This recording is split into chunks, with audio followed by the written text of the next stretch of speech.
Hi guys, open your camera, hurry up. Please mark your attendance.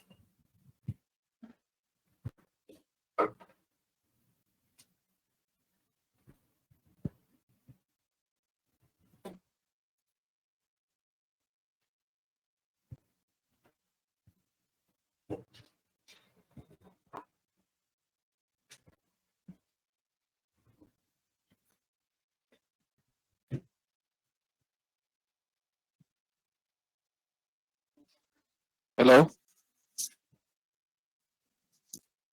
Hello. Yes, and yes, yes. मेरा मेरा camera on नहीं हो रहा, पता नहीं मैं एक बार रीजॉइन करके करूं कैमरा ऑन? नहीं रहने दो, विदित ना हाँ जी. रहने दो. And guys, who are from MSIT?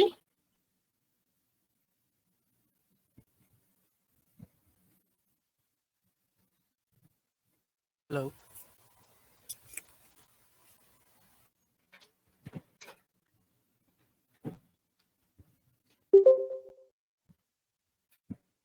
Anmol is present. MSIT, please mark the attendance.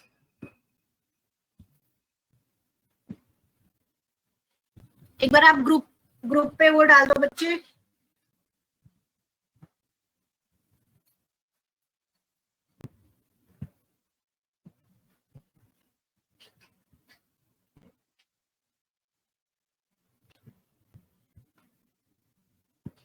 Okay.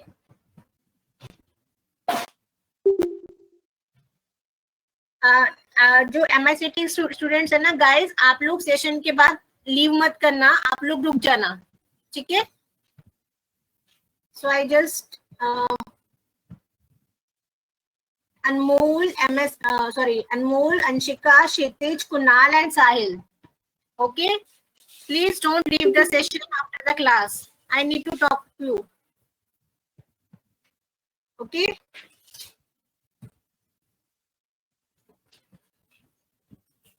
Okay, sir, please start the session.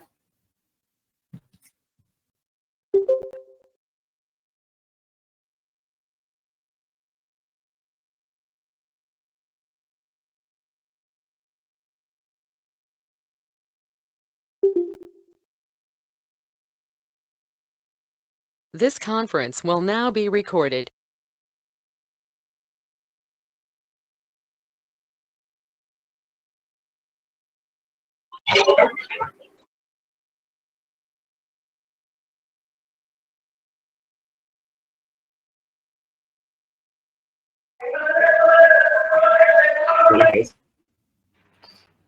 So shall we start the session?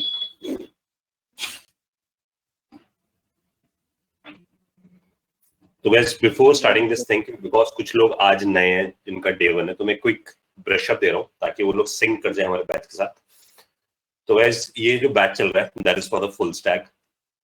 तो मैं एक क्विक स्टार्टअप बता रहा हूँ कि full stack is basically for developing front end and back end. तो हम इसे फ्रंट एंड भी बिल्ड करने वाले हैं और बैक एंड भी बिल्ड करने वाले हैं. जो फ्रंट एंड है, जो आप यूजली वेबसाइट देखते हो Amazon या फ्लिपकार्ट, उस पे जो फ्रंट पे सब कुछ दिख रहा होता है आपके पास, that is a front end side. इसको आप थोड़ा सा ऐसे लेके आ सकते हो.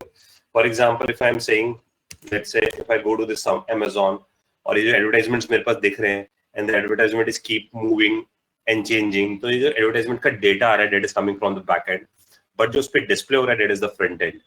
ठीक है, जैसे हाय अमित लिखा रहा है एंड इट इज सेइंग कि 2016 से मैं ऐसा कस्टमर हूं, so it mean this thing is coming from the back and but it is display in the front end. तो जब भी हम फ्रंट एंड की बात करते हैं, so front end is mostly on the HTML side, CSS and the JavaScript side. ठीक है, ये तीन चीजें हम यूज करते हैं फ्रंट एंड के लिए. And for the back end there are variety of things. Either we can go for the PHP, either we can go for the Java, or either we can go for the C#, but in this course we are going to use the Node.js as a backend. So Node.js is for the backend, and for the front end we are mostly working on the JavaScript side, because JavaScript is basically to make the things dynamic. HTML CSS is make the things static. इसका मतलब जितना भी designing वाला part होगा, that is through HTML and CSS, but जितना भी backend, I mean जितना भी dynamic वाला पार्ट होगा, that is through the JavaScript, right? And plus we are using the React.js for the front end side. So this course cover front end side mein we are going to cover the JavaScript, we are going to cover the React.js, and for the back end we are going to cover the Node.js, and as well as we are going to cover the Express.js. So Express.js is a framework for the back end.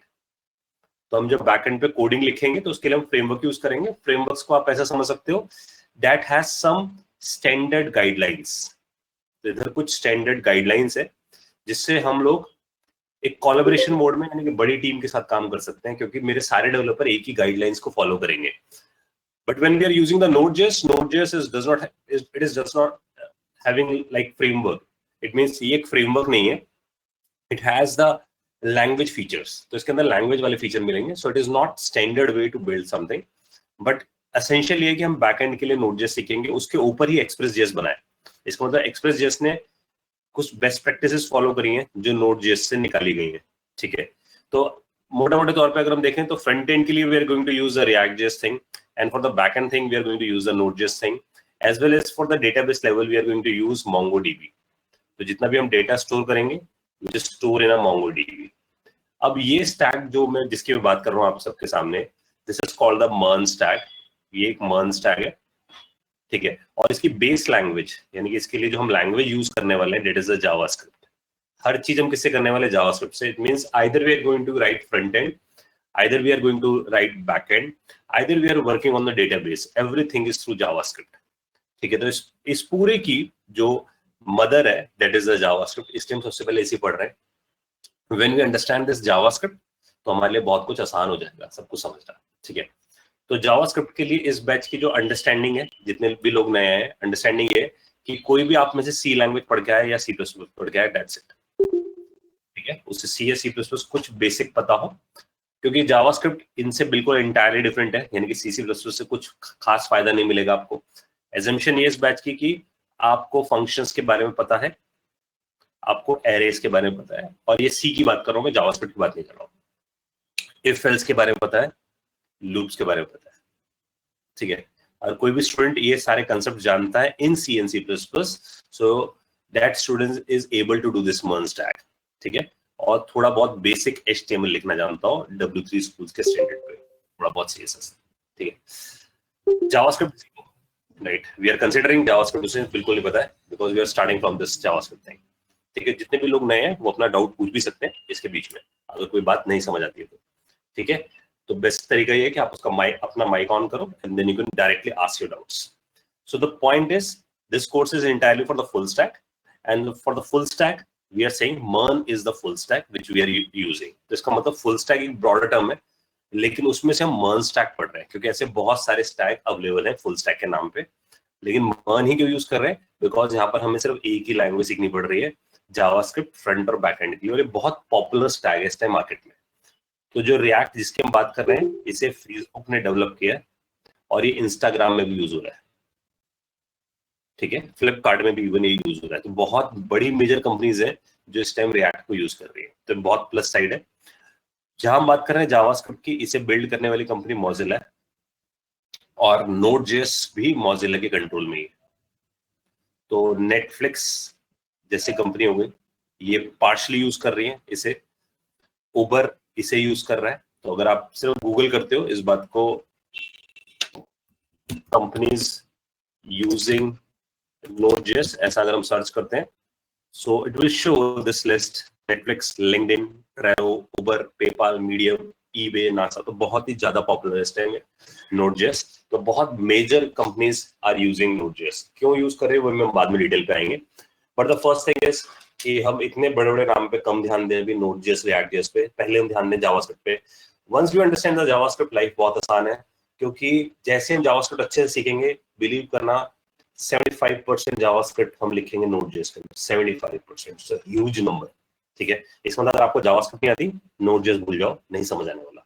React.js की बात करूं, same thing is 75 to 80% we are going to write. React में भी हम क्या लिखने वाले हैं, सेम इज Mongo. इसका नाम Mongo के पास भी जावास्क्रिप्ट है. इसका मतलब जावास्क्रिप्ट मेजर है आपके लिए, इसे बहुत अच्छे से समझना है. Once you understand the JavaScript then everything is easy. एक वॉक है बाकी सब. That's why we start with the JavaScript. तो मैं किक स्टार्ट दे रहा हूँ ताकि आप लोग इंटरैक्ट के साथ डेवलप हो सके। सो जावास्क्रिप्ट जो आपके पास बिल्ड हुआ है दैट इज इन 1995 सबसे बिल्ड है जावास्क्रिप्ट, बहुत ही पुराना है। इसका मतलब अगर सोचो तो जावा के टाइम से है, जावा भी 1985 से। बट द डिफरेंस इज ये बना था सिर्फ क्लाइंट साइड। तो अगर आप 1985 में क्लाइंट साइड की बात करो तो no one is take care about client side. Client side की जो मशीन्स होती थी यानी कि जो हार्डवेयर होता था उस टाइम पे वो बहुत लो होता था। आप में से कोई अगर सोचेगा भी तो जैसे अब i3 है तो P3 P2 ऐसी कुछ मशीन्स होती थी जिसमें पावर बहुत ही रेयर होती थी। तो no one is interested on the client side, everyone is interested on the server side. Server huge होती थी जिसको मतलब कोडिंग के लिए मशीन्स बहुत अच्छी चाहिए, तो सर्वर मशीन्स बहुत अच्छी थी। तो जावा का टाइम था 1995 में क्योंकि हार्डवेयर इतना अच्छा है। बट फ्रॉम 2007 ऑनवर्ड्स हार्डवेयर में इंप्रूवमेंट हुई और अभी 2020 में देखो तो इंप्रूवमेंट बहुत जबरदस्त है। 8 GB के कनेक्ट हो गए आपके पास, 256 GB तो 8 GB के आपके पास यानी कि रैम है फोन के अंदर। प्रोसेसर बहुत हाईटेक है आपके पास, 256 GB के आसपास मेमोरी स्टोरेज है। इसका मतलब आपके पास जो हार्डवेयर है अब 2020 में बहुत जबरदस्त है। इतना जबरदस्त हार्डवेयर है तो अब लोड सर्वर में डालना है, अब लोड डालना है क्लाइंट से। तो आपको समझना है लोड कहाँ पर शिफ्ट कर दिया गया क्लाइंट से। इससे बेटर क्या होना शुरू है, यूजर एक्सपीरियंस बेटर होना शुरू है क्योंकि अब प्रोसेसिंग ज़्यादा कहाँ हो रही है आपकी मशीन पर रेदर देन सर्वर पर।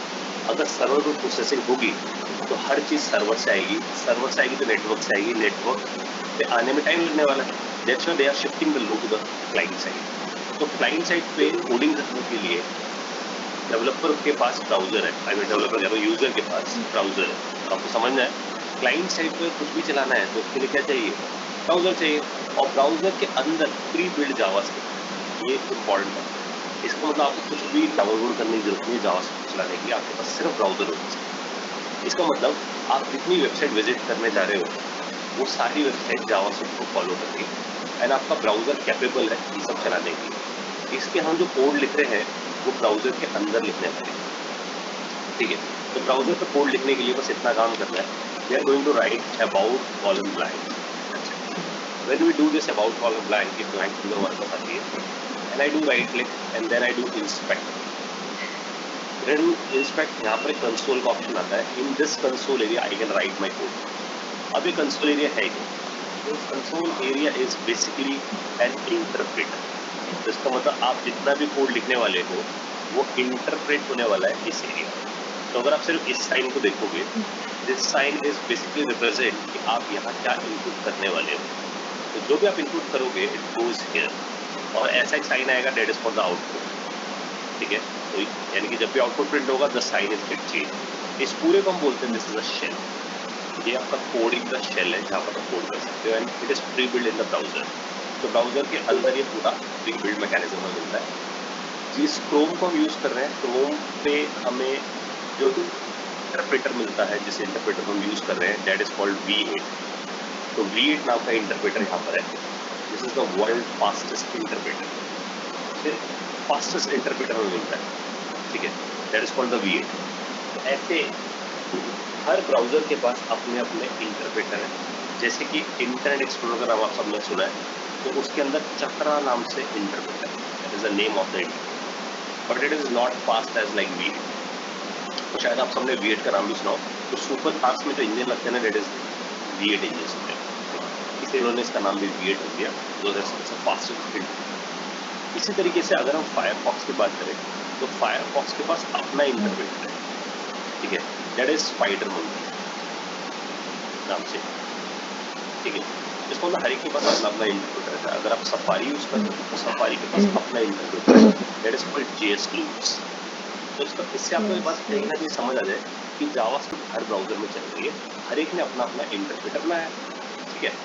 अब इन सारे इंटरप्रेटर, हम सुने सारे इंटरप्रेटर्स को कंट्रोल करने की एक सोसाइटी है जिसका नाम है ECMA, ठीक है। ये सोसाइटी सबको कंट्रोल करती है। तो आप समझ सकते हो इन इंटरप्रेटर्स को समझ सकते हो कार कंपनीज की तरह, जैसे मारुति है या हुंडई है या फोर्ड है या वॉल्क्सवैगन है, ये सारी अलग अलग कंपनीज है। ऐसे यहाँ पर भी हमारे पास अलग अलग कंपनी, लेकिन कार की गाइडलाइंस उसे गवर्नमेंट कंट्रोल कर रही है। तो वो गवर्नमेंट बेसिकली कर रही है, वो BS कंप्लायंस इंजन बनाती है, भारत सरकार चलाने से। तो इसका मतलब वो कंप्लायंस इंजन बनाती है, तो ECMA is like a government जो असल में क्या कर रही है, स्टैंडर्ड सेट कर रही है कि भाई ये स्टैंडर्ड्स फॉलो होने चाहिए। इसका मतलब इससे बेनिफिट क्या होता है, ये जो स्टैंडर्ड्स हैं these are followed by these all browsers, ठीक है। और ये ECMA किसके कंट्रोल में है, ECMA कंट्रोल में है Mozilla, तो Mozilla इसे चला रहा है पूरी तरीके से, उसके साथ साथ कुछ कंट्रीब्यूशन माइक्रोसॉफ्ट भी करता है, ठीक है। तो ये दो मेजर लोग हैं जो कंट्रोल कर रहे हैं पूरे जितने भी ब्राउजर्स हैं सबको, ताकि सब सेम स्टैंडर्ड पे करें। इससे हमारा क्या फायदा, हम डेवलपर्स का क्या फायदा होगा, हम डेवलपर्स को अलग अलग इंटरप्रेटर पर काम करना सीखना नहीं, हमें असल में ECMA सीखना। इसको अगर हमने स्टैंडर्ड सीख लिया तो सब जगह हमारा कोड लगभग चलेगा। तो अभी इस टाइम पे कौन सा स्टैंडर्ड चल रहा है, इस टाइम पे चल रहा है ECMA 2020, ये जनवरी में लॉन्च हुआ है ये स्टैंडर्ड, ठीक है। इससे पहले बहुत सारे स्टैंडर्ड आते हैं, हर साल नया नया स्टैंडर्ड आता है, तो हम डेवलपर्स को क्या करना पड़ता है, स्टैंडर्ड्स फॉलो करो। ECMA की फुल फॉर्म है यूरोपियन कंप्यूटर मैन्युफैक्चरिंग एसोसिएशन, ठीक है, ठीक है, फुल फॉर्म ऑफ ECMA, ठीक है, ठीक है, क्लियर है बात आप लोगों को। मैं नए लोगों को कंसीडर कर रहा हूँ कि आप सबको क्लियर हो कि ये लोग भी जानते हैं is a standard for us, जिसे हम पढ़ने वाले हैं। तो हम बहुत पुराने वर्जन से लेकर, यानी कि बहुत पुराने वर्जन के बाद ES5 है, लगभग 2015 से पीछे थी, वहां से लेकर हम 2020 तक की जर्नी फॉलो करते हैं। इससे फायदा क्या होगा, आप किसी भी कंपनी में जब जॉब के लिए जाते हो या इंटर्नशिप में जाते हो, उन्हें रेडीमेड रिसोर्सेज की बहुत ज्यादा जरूरत है, इंडस्ट्री में रेडीमेड रिसोर्सेज की जरूरत है, यानी ट्रेन सेल्फ ट्रेन तो बहुत बढ़िया है ताकि डे वन से प्रोडक्टिव है। तो इसलिए मैं आपको ECMA 5 से लेकर ECMA 2020 तक ले जा रहा हूँ, और 2003 से बिफोर से लेकर यानी कि 6-7 साल कि हम ECMA सीख कर आएंगे। इससे बेनिफिट ये होगा कि अगर आप इस कंपनी में जाओगे, एग्जिस्टिंग प्रोजेक्ट चल रहा है, 6 साल पुराना प्रोजेक्ट चल रहा है, उसको काम कर, नया प्रोजेक्ट चल रहा है, उसको काम कर, ठीक है, मॉडर्न भी। यहाँ तक क्लियरिटी हो गई, आई होप ये सबको क्लियर है। तो इसका मतलब हमें समझ आया कि जावास्क्रिप्ट का कोड करने के लिए वी नीड द इंटरप्रेटर, और क्रोम में हमें ये इंटरप्रेटर मिल रहा है जहाँ हम कोड करने वाले हैं, और यहाँ हमें इनपुट एरिया मिल रहा है, एक आउटपुट एरिया मिल रहा है। इंटरप्रेटर का मतलब लाइन बाय लाइन कोड चलने वाला है। तो यहाँ से कोड शुरू करते हैं और क्लैरिटी देते हैं, ठीक है, ठीक है। तो इसे मैं क्लियर कर रहा हूँ यहाँ से स्क्रीन से। देखो पॉइंटर अब हमारे पास शुरू होता है कि अगर आपसे कोई पूछता है व्हाट इज जावा, अगर सबसे पहला तो हमसे पूछते हैं तो व्हाट इज जावा, अगर कोई हमसे पूछता है तो हमें सबसे पहला आंसर देना है क्लाइंट साइड। ये सबसे बेस्ट है, क्लाइंट साइड स्क्रिप्टिंग चलती है, सिर्फ क्लाइंट पे चलता है। लेकिन Node.js से आप ये वर्ड यूज करते हो, it also work on server side.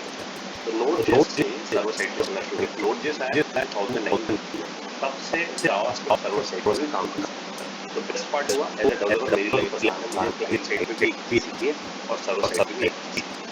दूसरी बात जो आपको ध्यान देनी है वो है ये एक लूजली टाइप है। लूजली टाइप लैंग्वेज का मतलब यहाँ पर डेटा टाइप्स नहीं है, नो डेटा टाइप्स, एक्सप्लिसिटली, ठीक है, ठीक है। एक्सप्लिसिटली का मतलब ये है कि मेरे को ना एज अ डेवलपर मुझे डेटा टाइप डिफाइन करने की कोई जरूरत नहीं, तो बहुत ही लूज टाइप की लैंग्वेज है। तो अगर हम लूज की बात करें यहाँ पर, तो मैं जब मैं वेरिएबल डिफाइन करती हूँ बस ऐसा लिखता हूँ दैट्स इट, वेरिएबल डिफाइन। तो आपको समझना है क्योंकि मैंने इनपुट दिया है इसे, देखो ये दिया गया इनपुट तो वैर ए गया, आउटपुट में क्या आया अनडिफाइंड। अनडिफाइंड मतलब इसको बोला तो वेरिएबल डिफाइन हो गया ए नाम का, लेकिन मुझे ये समझ नहीं आता कि वो किस टाइप का है। इसका मतलब उसके अंदर न्यूमेरिक जाने वाला है, स्ट्रिंग जाने वाला है। दैट्स व्हाई वो जब भी आप वैर डिफाइन करोगे उसे उसका टाइप नहीं बताओ, उसे टाइप नहीं, ठीक है, इसके क्वेश्चन मार्क को टाइप नहीं बताओ उसे। So when you want to see तो ये इसके अंदर ये है किस टाइप का, तो you will write type of A. When you write type of A, it is saying I am undefined. I am undefined का मतलब है कि मेरे पास कोई भी डेटा टाइप नहीं है, ठीक है। तो ये बहुत इंपॉर्टेंट चीज है आप लोगों के लिए, type of. Through type of you can figure it out कि किस टाइप का है, ठीक है। अब हम क्या करते हैं, we are going to place something like 100 I am going to place. Now it has the value called 100. Now it has the value, now it has the type. तो अभी क्वेश्चन मार्क खत्म हो गया, now it has type. Now what is the type? The type is called number because it contains the number, that's a number. Now the type is get changed, undefined to it has become defined type. When it has become defined type, When I write type of A, it is saying I am of number type. तो आपको बात समझ आ रही है? अभी number type होती है, इसका मतलब हम ऐसा बोल सकते हैं कि जावास्क्रिप्ट लूज है, लूजली है, लूजली मतलब जो मर्जी उठा के डालो वैसा वो बन जाता है। इसका मतलब वो कब बन जाता है वैसा? रन टाइम पे। इसका मतलब सब कुछ रन टाइम पे डिसाइड होता है। तो रन टाइम का मतलब होता है डायनेमिक। इसका मतलब जो आप सी पढ़ के आए हो वो स्टैटिकली टाइप लैंग्वेज, और क्या था? स्टैटिकली टाइप लैंग्वेज है। स्टैटिकली टाइप में इसलिए बोल रहा हूँ क्योंकि वहाँ पर इंट ए लिखा जाता है और आप यही बता देते हो कि ए इंट ही रखेगा, तो ए को पता होता है कि मैं इसके अंदर सिर्फ न्यूमेरिक वैल्यू रखूंगा और मैं इसके लिए 2 या 4 बाइट ही एलोकेट करूंगा क्योंकि उसे एम से पता लिया है। दैट्स व्हाई स्टैटिकली बोल रहा हूँ क्योंकि कंपाइलर को पता चल चुका है ये किस टाइप का है, लेकिन यहाँ सब कुछ रन टाइम में होगा। मैंने डाला टेंशन होगा, अच्छा ये यहाँ पर नंबर रखना है, ठीक है। So when I put here, देखो जरा मैं यहाँ जाकर if I will put here a equal to Amit, अगर मैंने ऐसा लिखा now it is become of string, आप सबको बात समझे now it become string type, तो यहाँ ये कन्वर्ट हो गया स्ट्रिंग टाइप में। That's why I am using the word it is a dynamically type language, ठीक है। हम अपने पॉइंटर में डालते हैं कि लूजी टाइप तो है, तो बहुत डेटा टाइप से नहीं है, एक्सप्लिसिटली मैं जैसा डालूंगा वैसा बन जाएगा। इसी वजह से वर्ड डायनामिकली टाइप लैंग्वेज, ठीक है। और भी बहुत सारी चीजें अभी हम बहुत ऊपर से देख रहे हैं, तो हमें समझ आया कि डायनामिकली टाइप लैंग्वेज भी काम करती है, ठीक है। और हमें समझ आया कि वैर से वेरिएबल डिफाइन कर सकते हैं, उसके अंदर जो मन करे उसे असाइन कर सकते हैं। और फ्लेक्सिबिलिटी इस लेवल पे दी गई है, थोड़ा ऊपर कर रहा हूँ, फ्लेक्सिबिलिटी इस लेवल पे दी गई है कि if I am going to write here ऐसा और point 20 it is become of decimal type, so it does not have dot और डबल, डॉट और डबल नहीं है इसके पास। When you write type of a it is number, so it means चाहे आप डेसिमल वैल्यू डालो चाहे आप नॉन डेसिमल वैल्यू डालो, it is a number, right. तो इसके पास नंबर टाइप उन्होंने डिफाइन करके रखा है। So when you put some small number it does not have short int long, ऐसा कुछ नहीं है, तो it is still a number. तो नंबर में हमें बड़ा नंबर चाहे छोटा नंबर डाले, डेसिमल डाले, नॉन डेसिमल डाले, it is still a number, right. तो हमें बात समझ आएगी। अब ये जो नंबर है जिसको मैं यहाँ पर बात कर रहा हूँ, it is a data type internally, explicitly हम कभी लिखते हैं नंबर, इसलिए मैं ये वर्ड यूज कर रहा हूँ। एक्सप्लिसिटली डेटा टाइप नहीं है, इम्प्लिसिटली, इम्प्लिसिटली अंदर अंदर डेटा टाइप वो यूज करते हैं, फॉलो करें। स्ट्रिंग में भी बहुत फ्लेक्सिबिलिटी डाली गई है कि अगर आप ऐसा लिखते हो अमित इट इज अलाउड, अगर आप लिखते हो ऐसा इट इज अलाउड, चाहे सिंगल कोट लिखो चाहे डबल कोट लिखो, it is a string. Plus इन्होंने एक ऑप्शन रखा backtick, when you write backtick and then you can write multi line string, it is possible. इसका मतलब कोई स्लैश एंड जैसी चीज डालने की जरूरत नहीं पड़ती, तो when you print it is a multi line string, so it means they allow a single line string by using single quote and double quotes, and they allow a multi-line string by using backtick sign. जिसको मतलब single line पे भी काम कर सकते हैं, multi line पे भी काम कर सकते हैं। ये वाला जो फीचर मैं आपके सामने लिखता हूँ that is in a backtick sign, ये फीचर ES 2015 में आया। 2015 को हम बोलते हैं ES6, ES को बोल रहा हूँ ECMAScript, तो हम जो वर्ड लिखे थे बड़ा ECMAScript, in short we will say ES, ठीक है। तो हमने देखा ये वाला जो फीचर बैकटिक यानी कि मल्टी लाइन बनाने का feature they created when in ECMAS6, that is in ES 2015, ठीक है। यहाँ तक आई होप सबको क्लियर होगा।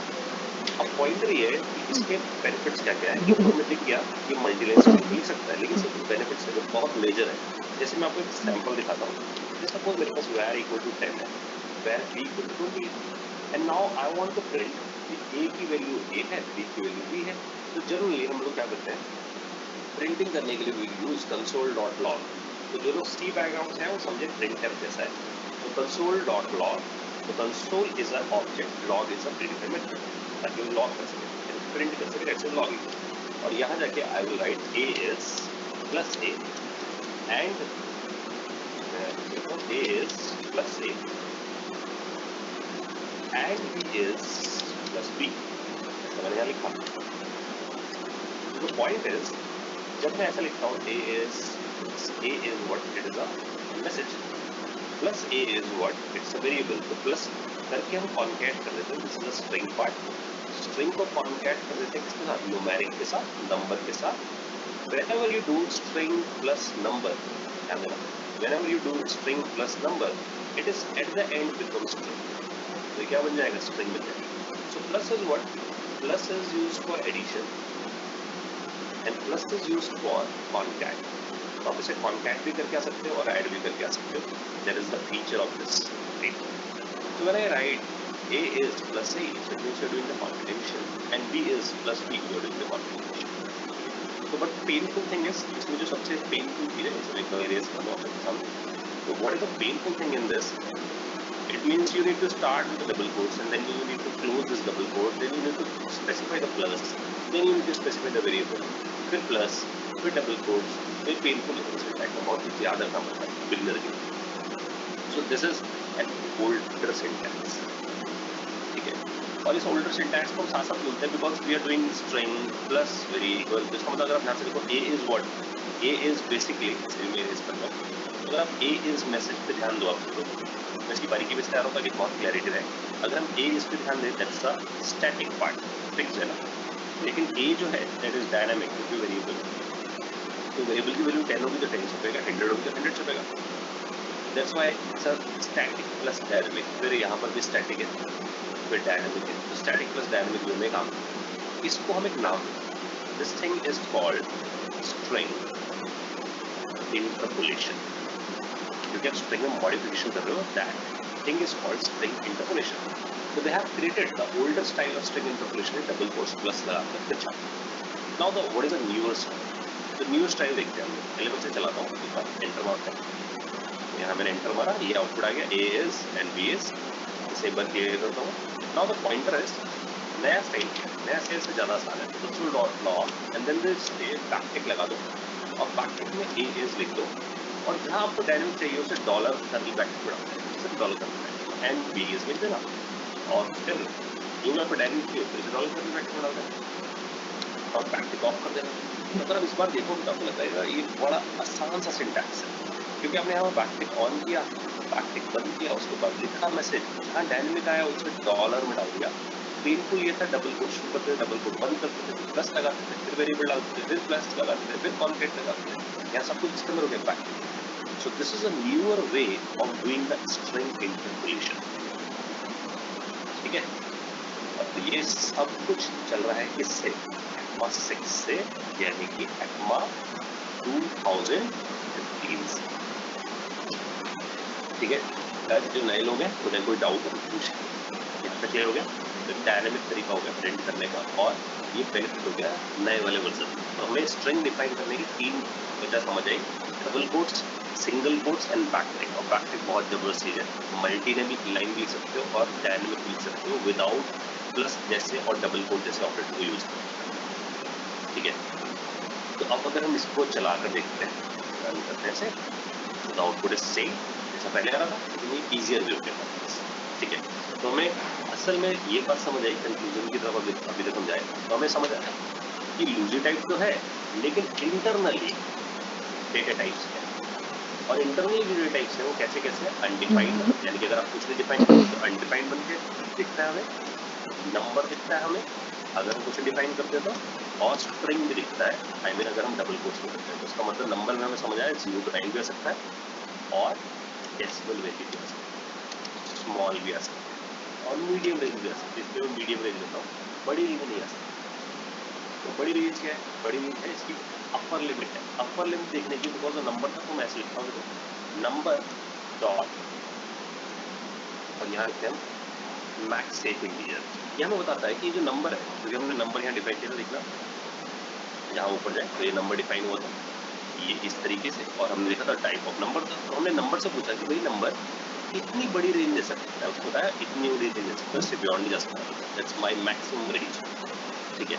तो अगर मेरे को इससे भी ऊपर जाना हो, इससे ऊपर क्यों जाना है? सपोज मेरे को पता लगाना हो इंडिया की पॉपुलेशन प्लस चाइना की पॉपुलेशन, इन दोनों का सम अप करके मेरे को दिखाना है, या मेरे को अंबानी ब्रदर्स की वैल्यूज एसेट वैल्यूज को प्लस करना है और प्लस टाटा की वैल्यू को एसेट को प्लस करना है, फिर वैल्यू दिखाने तो वैल्यू बहुत ही हो जाएगी. तो उस केस में they have provided something called, they are saying कि भाई आप जाकर एक वेरिएबल डिफाइन करो अपना और जो मैक्सिमम वैल्यू, सपोज मैंने इसे पिक कर लिया, इसको आप लो और इसके आगे एन डाल दो. तो एन डालने का मतलब है now it has become a big and. तो यहाँ से एन डालते it has become big and. और जो बिग एंड का फीचर है ये अभी आया है एक्मा 2020 में, यानी कि जनवरी का फीचर पड़ता है. ठीक है. जनवरी में आया फीचर. एन लगाते ही it has become big end. Now it can cross this range. इस रेंज से बाहर जा सकता हूँ, मैं इससे बड़ी वैल्यूज पे काम कर सकता हूँ। तो this is because of the big at that is coming from ECMA 2020। ठीक है, अब इसे चलाकर देखते हैं, पर एंटर मारते हैं हम, एंटर किया मैंने। अब it is possible I can do E++ and I can when I am doing this E++ I am keep moving, तो आपको मेरी रेंज बढ़ती जा रही है, मैं अलग नेक्स्ट लेवल पे जा पा रहा हूँ। जबकि जब हम इसकी बात कर रहे थे सेकंड रेंज में, उसने बोला कि ये मेरी मैक्सिमम रेंजेस है, आप इससे बियॉन्ड जाने की कोशिश करो नहीं जा पाओगे, लेकिन आपने n लगा दिया, so you are saying I can go to the bigger ranges. ठीक है, तो this is the BigInt feature that is introduced. तो हमारे पास एक और टाइप आ गई, अगर एक और लिस्ट में डालें तो we are saying from 2020 onwards we have something called big and.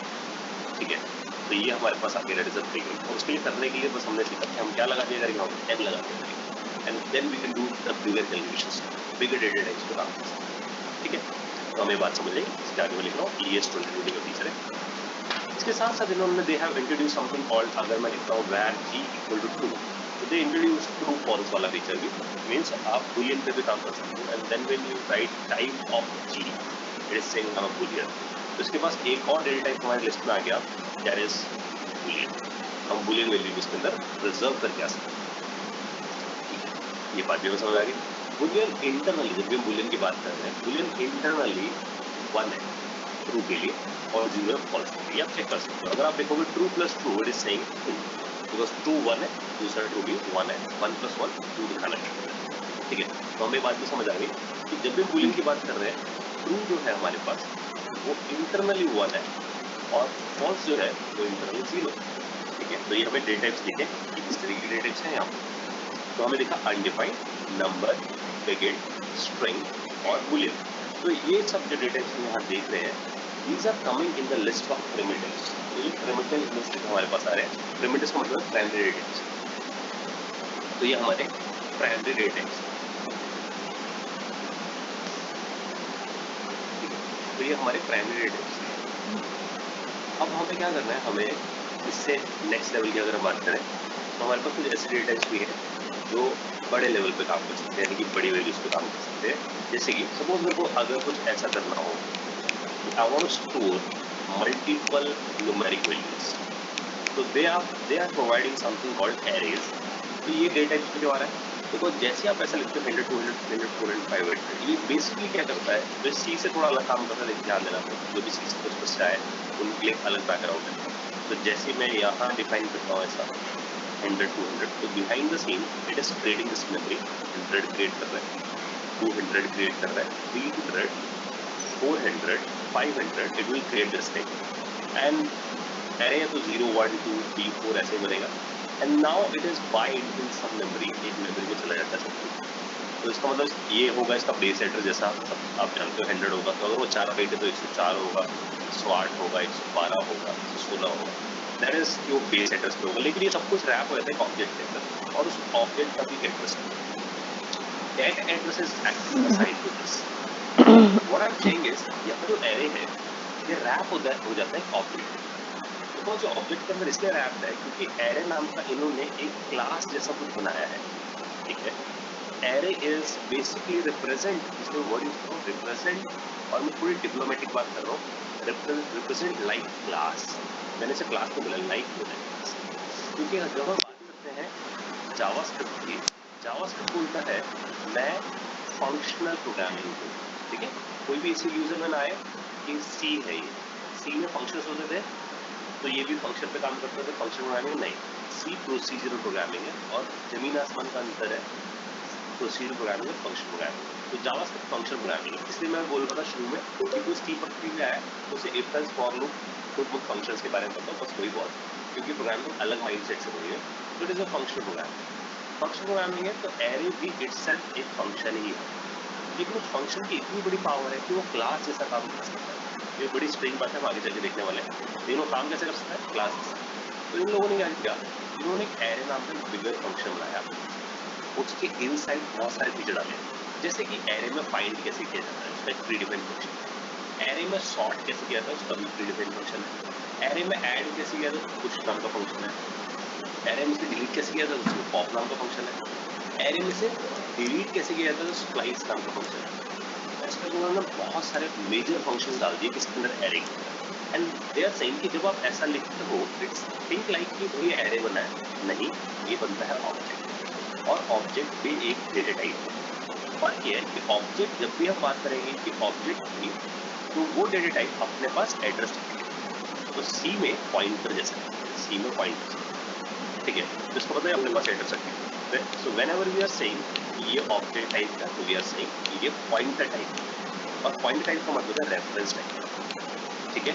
तो इसलिए हम क्या करते हैं, हम ये बात समझते हैं कि जब भी हम बात कर रहे हैं ऑब्जेक्ट्स की, means we are talking about the references. तो इसका मतलब हमारे पास दो तरीके की डेटा है। जैसे कि अभी हमने यहाँ ट्रू रखा था, तो ट्रू का मतलब हमारे लिए क्या है यहाँ पर, कि हमने जब ट्रू रखने की बात करी तो हमने इसके अंदर वैल्यू रखी। ट्रू रखने का मतलब इसके अंदर वैल्यू रखी, लेकिन यहाँ हमने वैल्यू रखी है, हमने क्या रखा, एड्रेस। तो हमारे डेटा टाइप दो स्टाइल में डिस्ट्रीब्यूशन होगी। एक हो गए प्राइमरी डेटा टाइप जो वैल्यू रखने के लिए, एक हो गया हमारे पास रेफरेंस डेटा टाइप जो सिर्फ एड्रेस रखने के लिए। तो जब भी हमें बहुत सारी वैल्यूज पे काम करना है, वी ऑलवेज रिमेंबर रेफरेंस आएगा अपने पास, ठीक है। तो रेफरेंस जब भी आएगा तो हमें बात करनी है कि उसको तो किस टाइप का होगा, ऑब्जेक्ट टाइप। तो आप इस बात को चेक करना है। यहाँ पर कोई डाउट पूछना आप सबने, मैं इसे क्लियर करता हूँ। तो मैं यहाँ जाता हूँ, एंटर प्रेस करते हैं। एंटर प्रेस करने के बाद यहाँ क्रॉस चेक करते हैं, जिसके बाद हम लोगों ने मिले type of r what is saying I am of object type. तो ये किस टाइप का है, ऑब्जेक्ट। इसका मतलब ये बूलियन नहीं है, नंबर नहीं है, ये एड्रेस इस पे काम करता है। तो अपनी लिस्ट में यहाँ डाल देते हैं कि हमारे पास एक और तरीके डेटा टाइप है। तो हमें इसे डिस्टिंग्विश करना है कि इंटरनल डेटा टाइप्स एक तो प्रिमिटिव्स है, या हम उसे प्राइमरी बोल सकते हैं, या हम उसे वैल्यू बोल सकते हैं, क्योंकि वैल्यू रखने के लिए तो इसे हम कुछ भी नाम दे सकते हैं। Value data type, primary data type, primitive data types. इसके साथ साथ हमारे पास एक दूसरे डेटा टाइप जैसे हम सेकेंडरी बोल सकते हैं, या हम उन्हें रेफरेंस डेटा टाइप, क्योंकि वो किस पे काम करते हैं, एड्रेसेस। तो जब भी हम बात कर रहे हैं एरे की, तो आपको समझना है कि वो किस लिए बना है, रेफरेंस स्टोर करने के लिए, क्योंकि वो इतनी सारी वैल्यू स्टोर नहीं कर सकते। तो हमें समझ आया कि जब भी हम बात करेंगे ऑब्जेक्ट वर्ड यूज करेंगे कॉमनली, तो जब भी हम ऑब्जेक्ट की बात करेंगे it is always of reference. तो हमें याद रखना है। तो हमें डेटा पता चल गया, हाँ हमारे पास ये डेटा है। अभी हम डिटेल में जाएंगे इसको और तो नाउ द पॉइंट इज, यहाँ हमने एरे स्टोर कर लिया। अगर वाकई मेरे को कोई ऑब्जेक्ट भी बनाना हो, तो ऑब्जेक्ट बनाना भी बड़ा सिंप्लीफाइड वर्जन है। तो अगर मैं कोई ऑब्जेक्ट बनाना चाहता हूँ, सपोज वेयर राम नाम से ऑब्जेक्ट बनाना चाहता हूँ, तो ऑब्जेक्ट बनाने का तरीका है ऐसे, करली ब्रैकेट। तो आप सबको ये बात याद रखिए कि जब भी एरे बनाना है तो सिक्योर बनाना। इससे बन गया आपके पास एरे। और जब भी मुझे ऑब्जेक्ट बनाना है, इससे मेरे पास क्या बन गया, ऑब्जेक्ट, ठीक है। दैट्स इट, इतना करते ऑब्जेक्ट बन गया। तो अगर ये ऑब्जेक्ट बना है तो क्वेश्चन ये उठता है किस क्लास का है, लेकिन क्लास तो है ही नहीं यहाँ पर, क्योंकि क्लास की जगह हम यहाँ पर क्या वर्ड यूज कर रहे हैं, किस फंक्शन का है, किस फंक्शन में से बना है। तो इन्होंने सबसे ऊपर टॉप लेवल पे ऑब्जेक्ट नाम से फंक्शन बना के छोड़ा है, जो सबसे बड़ा फंक्शन है, सबसे ऊपर है। तो हम इसको बोल देते हैं ये गॉड फंक्शन, ठीक है। और इसको जब भी आप कर्ली ब्रैकेट लिखोगे ऐसे, तो हमेशा जो ऑब्जेक्ट बनेगा वो किसमें से बनेगा, इस ऑब्जेक्ट, ठीक है। तो इसको टेस्ट कर लो इस बात को। तो इसे टेस्ट करने के लिए एंटर मारते हैं। एंटर मारने से सबसे पहले चेक करते हैं टाइप ऑफ राम, तो it is saying I M object. अब मैं से पूछता हूँ भाई ऑब्जेक्ट तो है, किसका ऑब्जेक्ट है, तो मैं लिखता हूँ राम इंस्टेंस ऑफ, इंग्लिश में हमने कहा इंस्टेंस ऑफ, मैं चेक कर रहा हूँ राम किसमें से निकला है, किसका इंस्टेंस है। तो मैंने बोला यार ये इंस्टेंस ऑब्जेक्ट का है। इससे बात समझ आ गई कि जो ऑब्जेक्ट बना है वो किसमें से बना है, ऑब्जेक्ट से। अब ये ऑब्जेक्ट क्या है ये चेक करने के लिए टाइप ऑफ ऑब्जेक्ट लिख दिया। उसने बोला मैं तो फंक्शन हूँ क्लास में, तो समझ आ गया कि सबसे ऊपर एक फंक्शन लिखा हुआ है ऑब्जेक्ट का, जिसके अंदर ऑब्जेक्ट बनाने वाली कैरेक्टरिस्टिक्स, इसलिए जब कर्ली ब्रैकेट लिखते हैं we have creating an object. और जब ऑब्जेक्ट क्रिएट होता है तो ऑब्जेक्ट बिल्कुल ऐसे एरे की तरह काम कर रहा है, वो भी एक मेमोरी स्पेस लेता है, वो भी मेमोरी स्पेस लेता है। अब ये ब्लैंक है और उस ब्लैंक का एक एड्रेस होता है। तो राम के पास अगर हम पूछते हैं तो उसके पास क्या है, सिर्फ address. That's why it is saying I am of object type. इसका मतलब मैं किस पे काम करता हूँ, रेफरेंस। इसको मतलब हमें बात समझ आई, रेफरेंस रखने के लिए we have the option called array, we have the option called object. अब फर्क क्या दोनों में, फर्क पे ध्यान दें। एरे हमेशा इंडेक्सेस पे काम करता है, 0 1 2 3, हमें जो भी वैल्यू आपके पास कॉन्टिग्यूअस मेमोरी में जाने वाली है, इंडेक्सेस में जाने वाली है, आप इसे यूज करें। तो इससे प्रॉब्लम ये होती है कि आपको इंडेक्स याद रखना पड़ता है, तभी आप वैल्यू उठा सकते हैं। लेकिन जब हम ऑब्जेक्ट की बात करें तो ऑब्जेक्ट देखो किस स्टाइल में काम करता है। ऑब्जेक्ट कहता है कि मेरी जो स्टाइलिंग है काम करने की वैसे मैं यहाँ जगह लिखता हूँ OBJ equals to ID 1001 name ठीक है, सपोज सैलरी ऐसा कुछ मैंने यहाँ पर स्पेसिफाई कर दिया। हुआ क्या बिहाइंड द सीन, आपके पास देखो आपके पास एक ऑब्जेक्ट मिला, एक मेमोरी बनी, उस मेमोरी के अंदर ID भी स्टोर हुआ, उस मेमोरी के अंदर नेम भी स्टोर हुआ, उस मेमोरी के अंदर सैलरी भी स्टोर हुआ, ठीक है, और उस मेमोरी का एक एड्रेस बना, मान लो जी 77 इसका एड्रेस बना। इस पूरे इस करली ब्रैकेट वाली लाइन से ये सब हुआ, ये ऑब्जेक्ट क्रिएट हुआ, तो ऑब्जेक्ट इस लाइन से क्रिएट हुआ हमारे पास, ठीक है ना। तो हमारे पास यहाँ से ऑब्जेक्ट क्रिएट हुआ, तो यहाँ से हमने क्या कर दिया, ऑब्जेक्ट क्रिएट कर दिया, तो हमारे पास ऑब्जेक्ट क्रिएट हो गया, और जो ऑब्जेक्ट क्रिएट हुआ उसका एक एड्रेस आ गया, दैट्स 77 इज एन एड्रेस। तो ये जो एड्रेस है हमारे पास, ये यहाँ आ गया हमारे पास 77, ठीक है। तो हमें समझ आ गया कि ये अपने पास क्या रख रहा है, it is containing the reference, ठीक है। अब इस बात को टेस्ट करने के लिए मैं यहाँ लिखता हूँ OBJ, ध्यान देना OBJ.ID, इसका मतलब क्या है, 77 पे जाओ और इसको निकाल के ले आओ ID, तो 77 का ID क्या पड़ा है, 1001, ये निकल के रहता है। तो हमें समझ आ गया कि हाँ ये ऑब्जेक्ट बन रहा है। जब भी कोई ऑब्जेक्ट बन रहा है हमारे पास, तो हमें ध्यान रखना है कि जो ID है दैट इज की, और ये जो 1001 है दैट इज द वैल्यू। तो ऑब्जेक्ट किससे बना, की से एंड वैल्यू से, देन की से देन वैल्यू से, ठीक है। तो की वैल्यू पेयर, मतलब जब भी आपसे ऑब्जेक्ट पूछा है आप बोल रहे हो ऑब्जेक्ट इज नथिंग एक्सेप्ट की वैल्यू पेयर। अगर आप C++ पढ़ के आए हो, जावा पढ़ के आए हो, आपको पता होगा बिल्कुल ऐसे ही होता है अंदर ऑब्जेक्ट के, बस वहाँ कभी हम टर्म यूज नहीं करते की वैल्यू, वहाँ पहले क्लास बनाते हैं, उसके अंदर मेंबर्स डालते हैं, फिर उसको ऑब्जेक्ट बनाते हैं, लेकिन ऑब्जेक्ट के अंदर जो वैल्यूज होती है उनको यही होते हैं, कभी ID होता है, कभी नहीं होता, कभी सैलरी होता है। यहाँ इन्होंने बहुत ईज करते हैं, इसको ना ऑब्जेक्ट को बनाना बहुत आसान काम है, क्लासेस जैसे फंडे लगाने की जरूरत नहीं है। नाउ अगर मैं जाकर यहाँ लिखता हूँ OBJ.ID, तो आपको समझ आता है कि बिहाइंड द सीन इसने यही काम किया, यानी कि एड्रेस से ID पहुंच गया। अब जब मैं लिखता हूँ OBJ.name, यही काम होता है, ऐसे लिखता हूँ OBJ.salary और OBJ लिखता हूँ तो पूरी वैल्यू से, सबको क्लियर बात है। अब अगर आप एरे से कंपैरिजन करो इस चीज का, तो बहुत जबरदस्ती हमने निकाल ली। अगर हम एरे से कंपैरिजन करें, एरे सिर्फ क्या करता है, एरे कहता है कि मेरे पास आप वैल्यू रखते हैं, जैसे मैंने यहाँ पे वैल्यू दे दी, ध्यान देना। सपोज मैंने ऐसे कुछ वैल्यू दिया, तो मैंने बोला कि यार ये जो मैं लिखता हूँ आपके सामने, दीज आर द 4 नंबर्स, ये मेरे 4 नंबर्स, ठीक है। और ये 4 नंबर्स अलग अलग यूजर के, राम का अलग 4 नंबर, श्याम का अलग है। तो अगर मैं आपसे पूछूं कि सपोज मैं आपसे बोलता हूँ गाइस कि ये वाला जो 0 पे 4 नंबर है राम का है, अगले वाला नंबर जो है वो श्याम का है, उससे अगले वाला नंबर टिम का है, अगले वाला नंबर अमित का है, अगले वाला नंबर माइक का है, अगले वाला नंबर सोहन का है, अगले वाला नंबर मोहन का है। तो अगर पूछता हूँ माइक का नंबर कौन सा है, तो आपको याद रखना पड़ेगा वही कौन सा, याद नहीं रहेगा, इंडेक्सेस है, that's a problem with an array. इसका मतलब हमेशा किस पे काम करते हो, इंडेक्सेस में। And if you want to figure it out कि भाई मेरे को तो माइक का फोन नंबर निकाल के दो, it is impossible for me because I need to remember the indexes.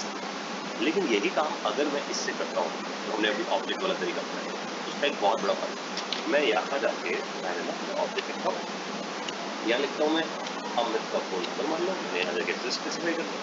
तो सपोज मैं बोला राम का फोन नंबर, तो राम की लिखी, राम का फोन नंबर यहाँ, फिर बोला माइक का फोन नंबर, तो मैं माइक का फोन नंबर यहाँ, तो मान लो मैंने बोला टिम का फोन नंबर, तो मैं टिम का फोन नंबर यहाँ।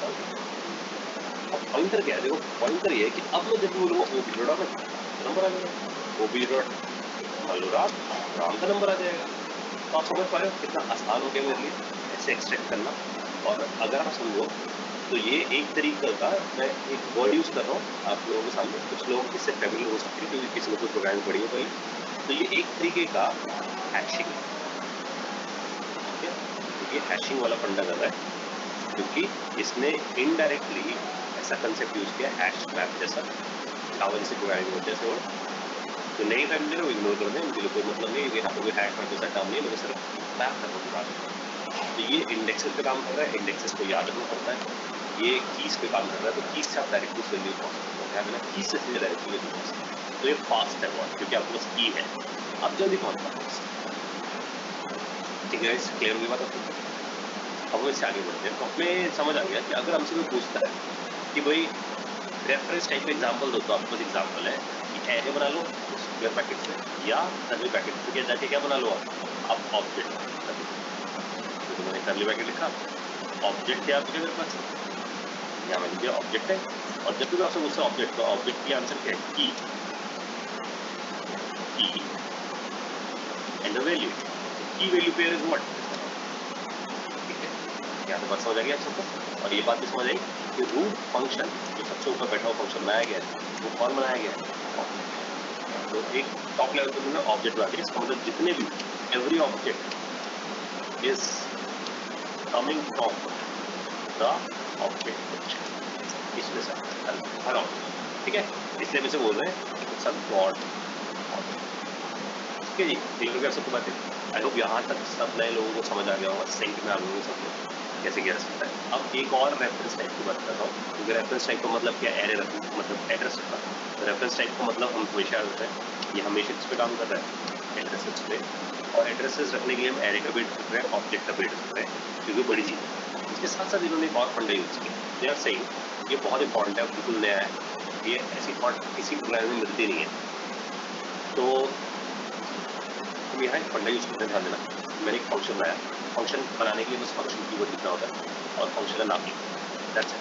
तो एक फंक्शन तैयार हो गया, console.log लिखते हैं इस पे जाकर। तो now this function is created and call, समझ लीजिए। Now I have this function add. अब जाके चेक कर लो टाइप ऑफ ऐड, इससे समझ आना चाहिए आपको कि हाँ एक और टाइप है, क्योंकि फंक्शन भी एक टाइप है। अब फर्क है क्या ये जो फंक्शन टाइप है, क्या ये रेफरेंस टाइप है या ये वैल्यू टाइप है? ये रेफरेंस टाइप है, क्योंकि फंक्शन बहुत बड़ा हो सकता है, उसमें बहुत ज्यादा कोड हो सकता है। तो जब भी कोई बड़ी चीज होती है, बिकॉज एरे बड़ी बड़ी चीजें, उसमें बहुत सारी वैल्यूज हो सकती है। ऑब्जेक्ट भी बड़ी चीज है, क्योंकि उसके अंदर में हमारे पास क्या हो सकते हैं? की वैल्यू पेयर हो सकते हैं। तो यहाँ जब हम टाइप ऑफ ऐड कर रहे हैं, दैट इज अ फंक्शन। तो जैसे हमने ये लिखा, it is coming inside the reference, तो इसका मतलब ये हमारी थर्ड टाइप है, दैट इज फंक्शन। तो अगर आपसे कोई पूछ रहे हैं रेफरेंस टाइप, तो रेफरेंस टाइप के आपको 3 एग्जांपल है, एरे भी है, ऑब्जेक्ट भी है और function. This all 3 are reference types. अब वापस आपको पॉइंटर ये है, जब मैंने लिखा type of add, it is saying I am a function, तो अब मैं जाकर ये लाइन लिख रहा हूँ, ध्यान देना सब लोग, p equal to add. When I write this line, अब इससे हुआ क्या? हमारे पास एक फंक्शन बना मेमोरी में, ठीक है, जिसके अंदर पूरा फंक्शनल लॉजिक था। अभी तो मैंने एक लाइन का फंक्शन बना रखा, हो सकता है 100 लाइन का फंक्शन बन जाए आगे तक। तो जब ये बहुत सारी लाइन का फंक्शन बन भी रहा है, तो ऑब्वियस सी बात है किसी न किसी एड्रेस पे है। ध्यान देना, ये किसी न किसी एड्रेस पे है, तो किसी न किसी एड्रेस पे पड़ा है।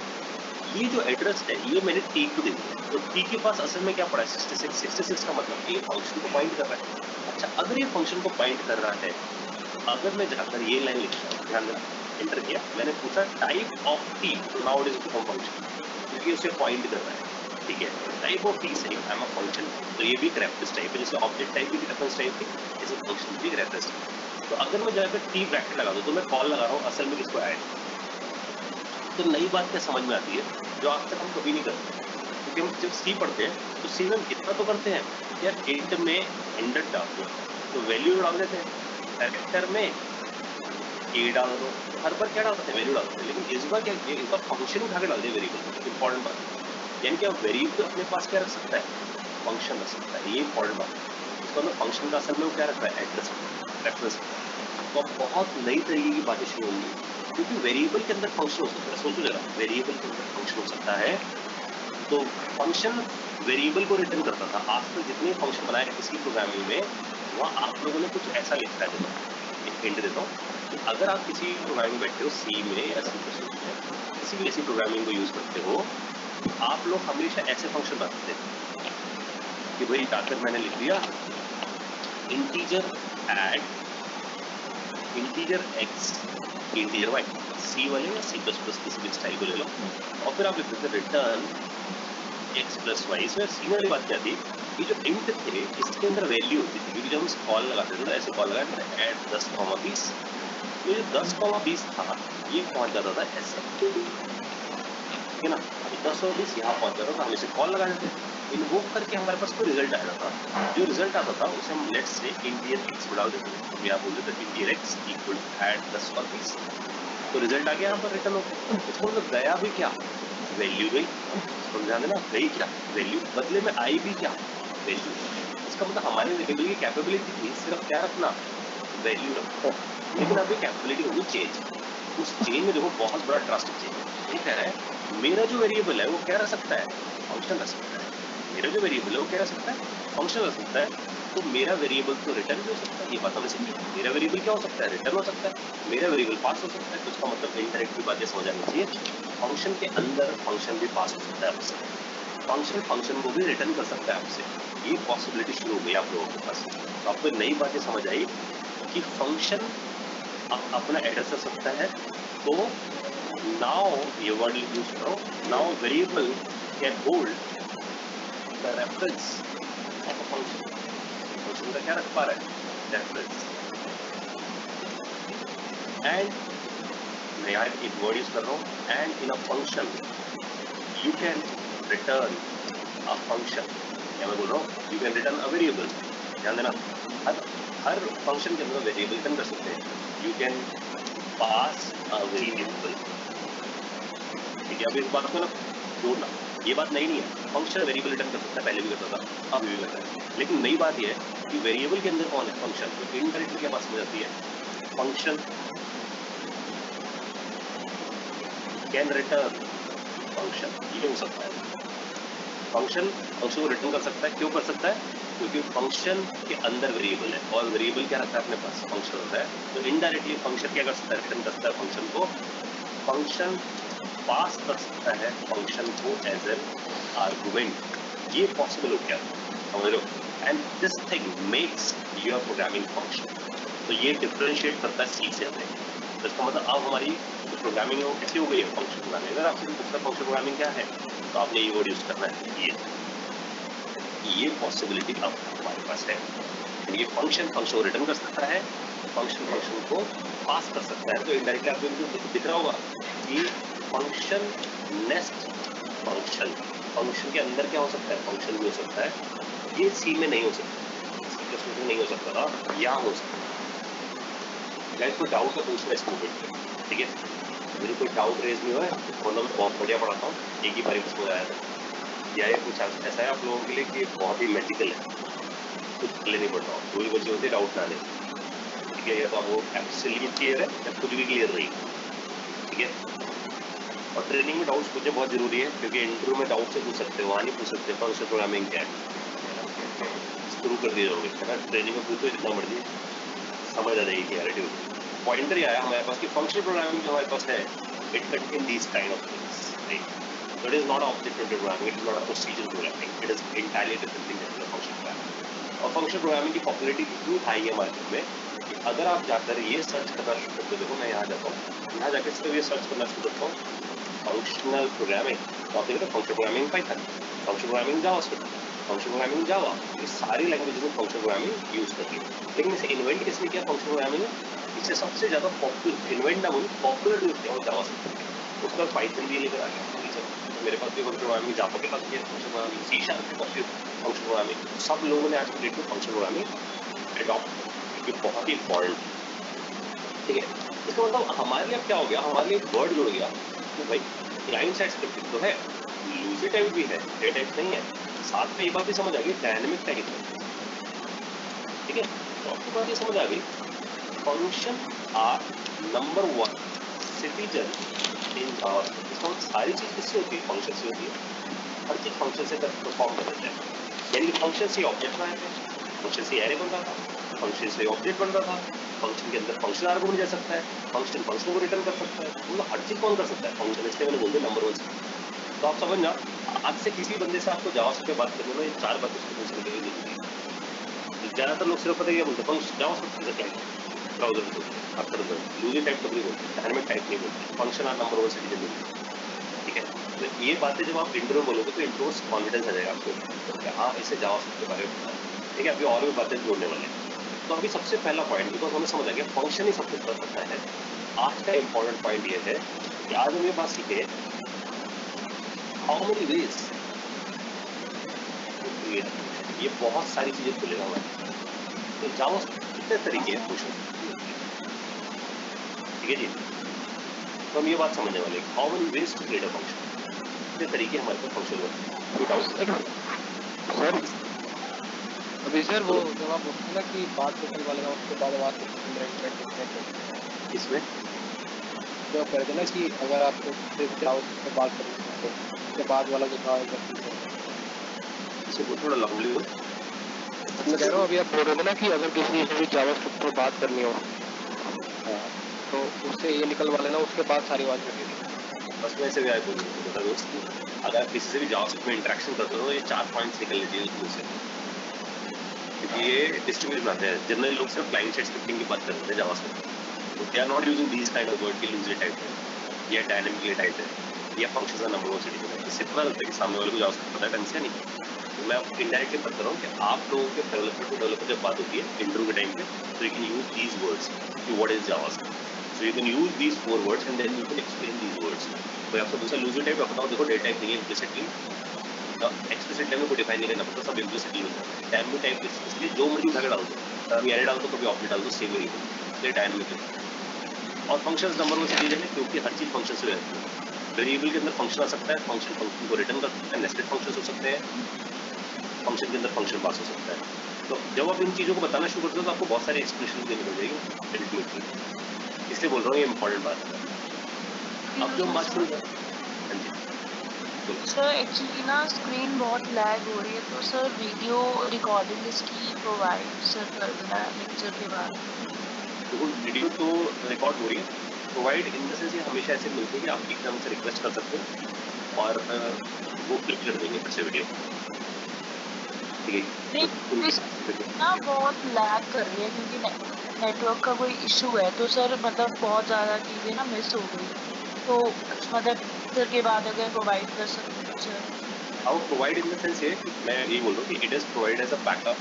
आप दोबारा से सुन सकते हो क्लास को एक तरह से टाइम पे, दोबारा से वो प्ले करते हो उसको अगर कोई लैग हो। ओके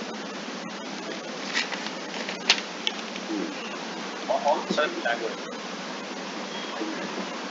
सर एक चीज़ पूछनी थी, जैसे आपने कहा कि हमने कोई भी एरे बनाई, तो वो आपने पहले कहा कि एक ऑब्जेक्ट टाइप की है और ऑब्जेक्ट आपने कहा कि फंक्शनल टाइप का है। हाँ ऑब्जेक्ट जो बनता है फंक्शन से बनता है। सर अभी तक हमने मतलब अगर कोई उसकी लैंग्वेज भी थी, मतलब उसमें लिखा हुआ था कि अगर कोई ऑब्जेक्ट है तो वो किसी क्लास का है और क्लास के पास मेथड्स है वो ऑब्जेक्ट यूज कर सकता है। तो अगर इधर हम बोल रहे हैं कि ऑब्जेक्ट एक फंक्शन का है, तो क्या फंक्शन के अंदर भी कोई फंक्शन लिखे जो हम यूज कर रहे हैं एरे के ऑब्जेक्ट पे? तो अगर आप गहराई में जाओगे तो आपने कॉलेज में पढ़ा है कि यार क्लास होती है, आप में से किसी ने कभी इस बात पर फोकस किया कभी भी कि यार ये जो क्लास मतलब आप में से कोई भी जब सी से सी प्लस प्लस में गया हो कॉलेज के करिकुलम में है, तो जब सी से बोलते हैं कि सी में फंक्शंस होते हैं और वो एक प्रोसीजरल लैंग्वेज है, तो आपने कभी फोकस किया किसी ने कि यार मैं सी प्लस प्लस क्यों जाऊँ? वाई सोचा कभी सी प्लस प्लस जाने का रीजन क्या है? साइड में आंसर इसके ऊपर कि सी से सी प्लस प्लस जाने का रीजन सोचा सर ऑब्जेक्ट ओरिएंटेड है, वो डेटा फोकस्ड है। लेकिन ऑब्जेक्ट ओरिएंटेड फीचर है ना, कन्विंस हो जब आप क्या क्यों जाओ क्यों की बात कर रहे हो, है ना? What are the features we are providing, ये तो अलग बात है कि ये कह रहे हैं कि कुछ है, ये तो फीचर है क्या मेरे लिए जरूरी है? समझो ना, आप डेवलपर हो, आपको कोई यूज करता है कि आप किसी प्रोग्रामिंग पे चले जाओ, उसको कितने भी पड़ता है, आप कभी वो अट्रैक्ट नहीं होगे, आपको अट्रैक्ट होगा तो मेरे लिए वेरी यूनिक है। समझ रहे हो बात? क्या मेरे काम के हैं वो फीचर या नहीं? क्लियर है? इस बात का बस समझो ना। सर आपकी आवाज साफ नहीं है। मैं बोल रहा हूँ यार अब भी क्लियर है क्या आवाज?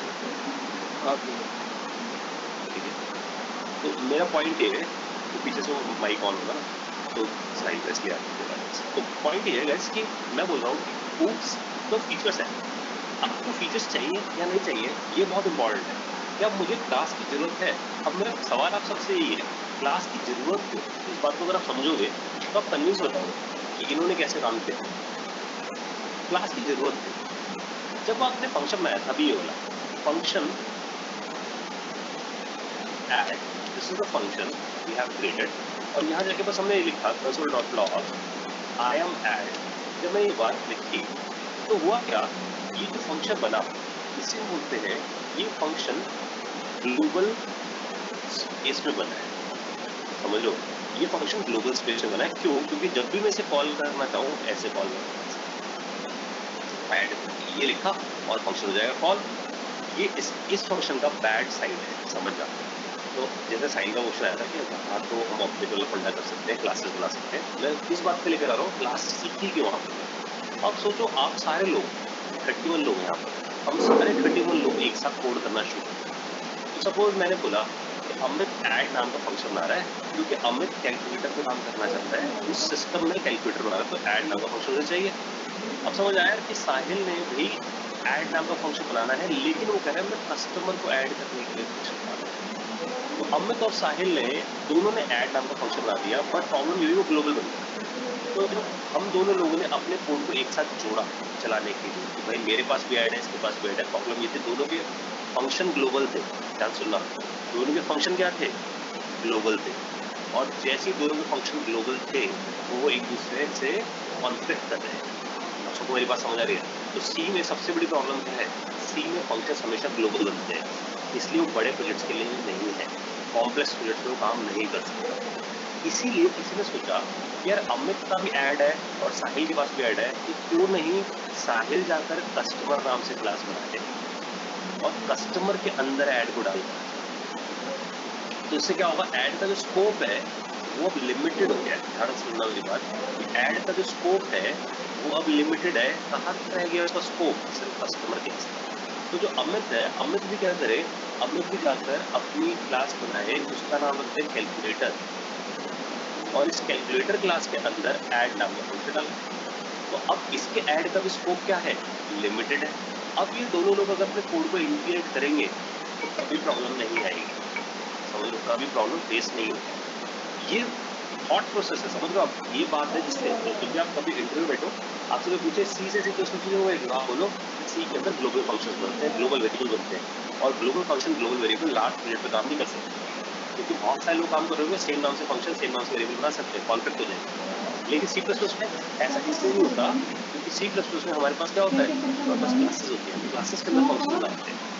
तो कस्टमर अलग क्लास है, वो अलग फीचर है, कैलकुलेटर अलग क्लास है, उसका अलग फीचर है, लेकिन दोनों के पास ऐड नाम का फीचर कॉमन है, तो उस क्लास में काली मिर्च, जावास्क्रिप्ट ने इस बात को कैसे चीनी, जावास्क्रिप्ट ने बोला यार ये जो कस्टमर है ना, इसको क्लास मत बनाओ, इसको भी इलायची फंक्शन बना दो। डाल सकते हैं। तो इलायची मत कस्टमर एक डालना। फंक्शन है जो बड़े लेवल पे बैठा है, उसके सौंफ, अंदर काली ऐड नाम मिर्च, का चीनी फंक्शन डाल नेस्टेड सकते नेक्स्ट। और यहाँ पर भी कैलसी नाम का फंक्शन बना दो टॉप लेवल पे, और उसके अंदर डाल दो। अब क्या हुआ, देखो कस्टमर अपने आप में एक फीचर है जो कि कोई और डेवलपर नहीं बनाया है, कैलकुलेटर अपने आप में एक फीचर है जो दोबारा रिपीट नहीं करेगा, लेकिन ऐड एक ऐसा फीचर है जो बिल्ड होगा बार बार। तो डेवलपर को एक तरीका समझाया गया कि जो फंक्शन बनाओ, कुछ फंक्शन बनाओ नाउन, कुछ फंक्शन बनाओ वर्ब।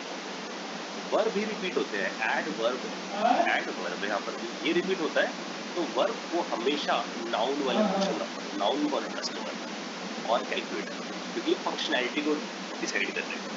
तो आपको समझना है कि हम टॉप लेवल फंक्शन हमेशा क्या बनाए? नाउन, क्योंकि वो हर डेवलपर अलग अलग बना रहा हो। जैसे कोई डेवलपर बना रहा है ऑर्डर नाम का फंक्शन, तो ऑर्डर में भी तो ऐड होगा, ऐड तो वर्ब है, लेकिन ऑर्डर क्या है? यहाँ पर नाउन। तो ये स्टैंडर्ड फॉलो किया गया। तो आप समझो जो ऑब्जेक्ट ओरिएंटेड कर रहा था वो ये भी कर रहे हैं, लेकिन किस स्टाइल में कर रहे हैं? फंक्शनल स्टाइल में कर रहे हैं। और आप सोचो जरा इस बात को ध्यान दो, अगर ये लैंग्वेज पहले ही पढ़ाई जाए, सी प्लस प्लस से पहले ही पढ़ा दी जाए, तो इतनी मुश्किल चीज़ों पे जाना ही नहीं पड़ेगा, क्योंकि वहाँ पर हर चीज़ के लिए नई चीज़ सीख रहे हैं, क्लास सीख रहे हैं, इनहेरिटेंस सीख रहे हैं, या एक ही चीज़ में इतनी पावर है तो वो सारे काम करता है वही जो सी प्लस प्लस करता है, लेकिन सिंप्लीफाइड फंक्शन की। तो यहाँ फंक्शन के अंदर हम फंक्शन नेस्ट करें। हाँ जी, ये क्लियर हो? I hope I answer your question Sahil, कि क्या फंडा है यहाँ पर, और ये बिल्कुल बराबरी होता है। यस,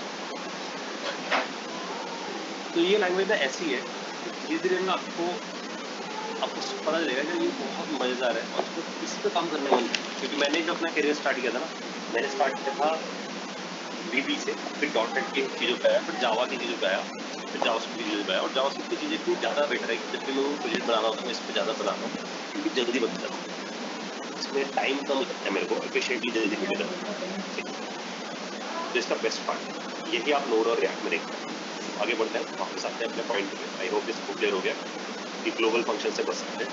इसको हम अब कुछ ऐसा कर पाएंगे आगे चल के, हम यहाँ जाकर एक फंक्शन बना पाएंगे लेट्स से कस्टमर, और फिर उसके अंदर जाकर हम फंक्शन बना पाएंगे ऐसा। फिर कस्टमर ऐड का फंक्शन बन गया, फिर कस्टमर ऑब्वियसली बात है डिलीट भी हो सकता है, तो फंक्शन रिमूव बना देते हैं, डिलीट कीवर्ड है रिजल्ट रिमूव बना दी, फंक्शन स्टार्ट जीरो, तो ऐसे हम फंक्शन बना पाएंगे। और कस्टमर हमारे पास क्या बन गया, अगर हम टाइप ऑफ कस्टमर देंगे, कस्टमर हमें नजर आएगा इसका फंक्शन, तो कस्टमर तो हम कॉल लगा पाएंगे, लेकिन रिमूव को कॉल नहीं लगा पाएंगे, सर्च को कॉल नहीं लगा पाएंगे, ऐड को कॉल नहीं लगा पाएंगे विदाउट कॉलिंग। तो कस्टमर हमारे पास टॉप लेवल फंक्शन है, ऐड रिमूव सर्च उसके नेस्टेड फंक्शन है, और एक क्लास जैसा इल्यूजन पैदा कर रहा है हमारे, ठीक है। तो हम बहुत नियर जाएंगे क्लास के साइड में कैसे करेंगे। अभी वापस आता हूँ, तो is how many ways to create functions को बनाने के लिए। एक तरीके का सपोज ये वाला फंक्शन कस्टमर बनाया, ये फंक्शन बनाया, सेम इसको एक नाम देते हैं, this is called function declaration style. Function declaration style, function declaration style जो है वो फंक्शन कीवर्ड से शुरू होता है, हमेशा फंक्शन नाम लिखा, फंक्शन तैयार। लेकिन जब हम नेस्ट करते हैं फंक्शन, अगर ध्यान से देखो नेस्टिंग बड़ी पुअर है इसकी, बहुत बुरा लगता है देखने में, फंक्शन के अंदर फंक्शन आता है क्योंकि फंक्शन के अंदर वेरिएबल अच्छे लगते हैं। ध्यान सुनना, फंक्शन के अंदर वेरिएबल अच्छे लगते हैं, फंक्शन के अंदर फंक्शन अच्छा नहीं लगता। तो इन्होंने क्या किया, इन्होंने बोला कि फंक्शन के अंदर वेरिएबल बनाओ, तो इन्होंने एक तरीका बनाया फंक्शन बनाने का। वो फंक्शन बनाने का तरीका कुछ ऐसा है, वैर से वेरिएबल बनता है। तो मैंने सपोज एक वेरिएबल बनाया सम नाम, but I want to create this thing as a function. इन्होंने बोला आप यहाँ इसके आगे फंक्शन लिख दो, that's it. So now this variable, that sum, it contain a function. That's why it contain a function. Now what is the name of this function? इस function का नाम क्या है? This function is anonymous function is anonymous function. Anonymous मतलब इस function का कोई नाम नहीं है, क्योंकि हमने इस function को इसके अंदर स्टोर कर दिया sum नाम के variable। So sum is acting like a pointer, which point to this function. Now the thing is, क्योंकि हम जानते हैं कि फंक्शन के अंदर वेरिएबल अच्छा लगता है, ध्यान सुनना, फंक्शन के अंदर वेरिएबल अच्छे लगते हैं, फंक्शंस अच्छे नहीं लगते, बैड लगता है, ठीक है। तो फंक्शंस अच्छे नहीं लगते हैं, इसलिए मैं इसे क्रॉस कर रहा हूँ। तो व्हाट आई वांट कि यार आप फंक्शन बनाओ और फंक्शन के अंदर वेरिएबल डिफाइन करो, और वो वेरिएबल अपने अंदर क्या रखें, फंक्शन रखें, तो आप नेस्टेड फंक्शन बना दोगे। That's why they have created this style called anonymous. और एक और वर्ड यूज करते हैं, they are using a word called function expression. ये वर्ड याद रखना, they are using the word called function expression. So इसको या तो आप एनानॉमस के नाम से बोलो या फंक्शन एक्सप्रेशन के नाम से बोलो, ठीक है। एक्सप्रेशन क्यों बोलते हैं, क्योंकि जब आप ऐसा लिखते हो where a equal to 10, this is what, this is called expression. This is just a simple expression, but here you are specifying function as an expression, that's why it is called function expression, ठीक है। अब इसका एक फायदा ये कि मैं इसके अंदर वेरिएबल्स के साथ काम कर सकता हूँ। तो देखो इसी चीज को हम एक बार समझते हैं यहाँ पर, तो हमें क्लैरिटी मिलेगी। This is the second way of creating a function. Enter मारता हूँ, now we have the sum. When I see type of sum, ध्यान देना, मैं लिखता हूँ type of sum, so it is saying I am a function, okay. I can call this function, it is an empty, so it does not give any result. ये हमें समझ आया, सबको क्लियर भी कर दो। अब इसका देखो यूजफुलनेस देखते हैं, इसको मैं कहाँ फिट करूँ, इस फीचर को कहाँ मैं इसको यूज करूँ, इसको क्लियर कर दो। इसका यूजफुल है कि मैंने जाके फंक्शन बनाया था customer, and inside the customer I want to create a function that is called add. This thing seems like bad because function बड़ा बुरा सा लगता है, because function के अंदर variables लगते हैं। So I would say where add equal to function. तो ये लग रहा है ऐसा जैसे कि एक वेरिएबल डिफाइन किया, वेरिएबल के अंदर कुछ वैल्यूज आई थी, और इसके अंदर जाके मैं लिखता हूँ console.log I am add in customer, I am add in customer, ये लिखा मैंने। और यहाँ जाकर ध्यान देना, मैं रिटर्न कर देता हूँ ऐड, मैंने इसको रिटर्न कर दिया ऐड को। सो add is now get return because add is just a variable and variable can be return, so I return this. अब क्या होगा, व्हेन आई कॉल दिस, ध्यान देना, when I call where equals to customer, मैंने right this time, तो हमने क्या किया, कस्टमर को बुलाया, कस्टमर बुलाया तो यहाँ चला गया, कस्टमर ने जाकर ऐड नाम का फंक्शन डिक्लेयर किया एज एन एक्सप्रेशन, और मैंने उसे रिटर्न कर दिया। ई के अंदर क्या आ गया, ई के अंदर ऐड नाम का वेरिएबल है, और ऐड के अंदर कौन बैठा है, ऐड के अंदर ये फंक्शन बैठा है। क्लियर हुई बात आप लोगों को? And this style is called function expression. तो अगर आपसे पूछ रहा है कि फंक्शन एक्सप्रेशन का रियल टाइम एग्जांपल बताओ, ऑफर करना है, आप बोलो नेस्टेड फंक्शन बना लेना, क्योंकि वेरिएबल जैसा दिखता है। और आउटर फंक्शन जब बना है तो इसे यूज कर लो, फंक्शन डिक्लेरेशन। तो this is for the outer function, ठीक है। तो वर्ड याद रखना आउटर की। और इनर जब बनाने नेस्टेड का ही मतलब है इनर, और इससे बनाना। इन्होंने दो स्टाइल बना के फंक्शंस को बनाने के, हमें दो स्टाइल यहाँ दिखे। अब हम जाते हैं यहाँ पर वेरी को कस्टम करते हैं, एंटर मारते हैं, ई को देखते हैं जरा। ई में देखो ऐड दिख गया हमें, यानी कि फंक्शन दिख गया। प्रॉब्लम ये है ऐड दिख तो रहा लेकिन उसका नाम नहीं आ रहा। क्यों नहीं आ रहा? क्योंकि आपको इसका कुछ नाम है ही नहीं। इसलिए ये आपको कैसे फंक्शन देता है? एनानॉमस, बिना नाम के फंक्शन। आप जाके टाइप ऑफ चेक करके देखो इसका। तो when I write type of e this type function, then you do e bracket, it is calling this function. I hope ये क्लियर होगा सबको। तो हमें समझ आया कि व्हेन वी यूज जाते हैं पॉइंटर पे, हमें समझ आया कि हमारे पास फंक्शन डिक्लेरेशन स्टाइल है और इसका यूज क्या है? हमेशा कैसे फंक्शन बनाना? आउटर फंक्शन, ठीक है। दूसरा यहाँ जब हमने देखा फंक्शन एक्सप्रेशन स्टाइल यूज करने का, इसी को हम क्या बोल रहे हैं? एनानॉमस। ये एनानॉमस फंक्शन भी है हमारे पास, ठीक है। और ये हमेशा कब यूज किया जाता है? इनर, ठीक है। यहाँ पे क्लैरिटी हो सबको। हमें दो फंक्शंस का यूज समझ आया। अब इसमें एक और टेक्निकल डिफरेंस है। टेक्निकल डिफरेंस सपोज अगर मैंने एक सबट्रैक्ट नाम का फंक्शन बनाया है, तो मैंने बनाया नहीं, कॉल पहले लगा दिया। तो जब मैंने ऐसा लिखा और यहाँ जाकर फंक्शन सबट्रैक्ट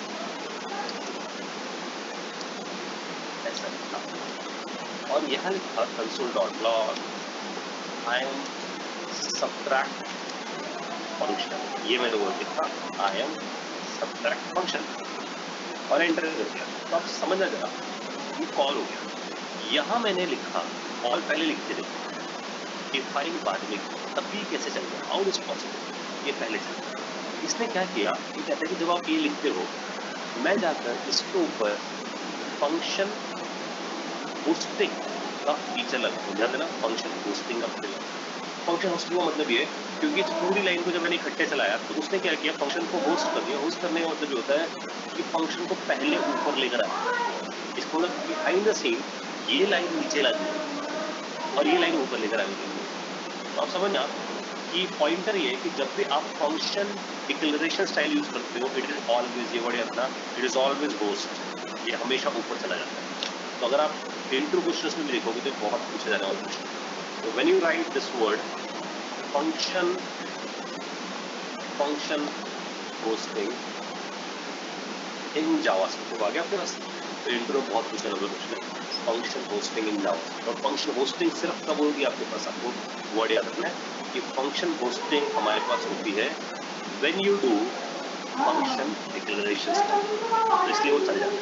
तो ये आपसे इंटरव्यू में से घुमा के पूछा था क्वेश्चन। लेकिन when you do this style, ध्यान देना, when you do this style में से यहाँ लिखता हूँ डिवाइड नाम का फंक्शन नाम होता है, divide, and I do where divide equals to function, and then I just say console.log and I'm saying I am divide. तो यहाँ एरर है। ये कहता है जो भी आप एनानॉमस फंक्शन बनाते हो, जहाँ से आप लिखते हो वहीं से वो डिक्लेयर होता है। इसका मतलब इट नेवर होस्ट, यानी कि उनकी कभी होस्टिंग नहीं होती।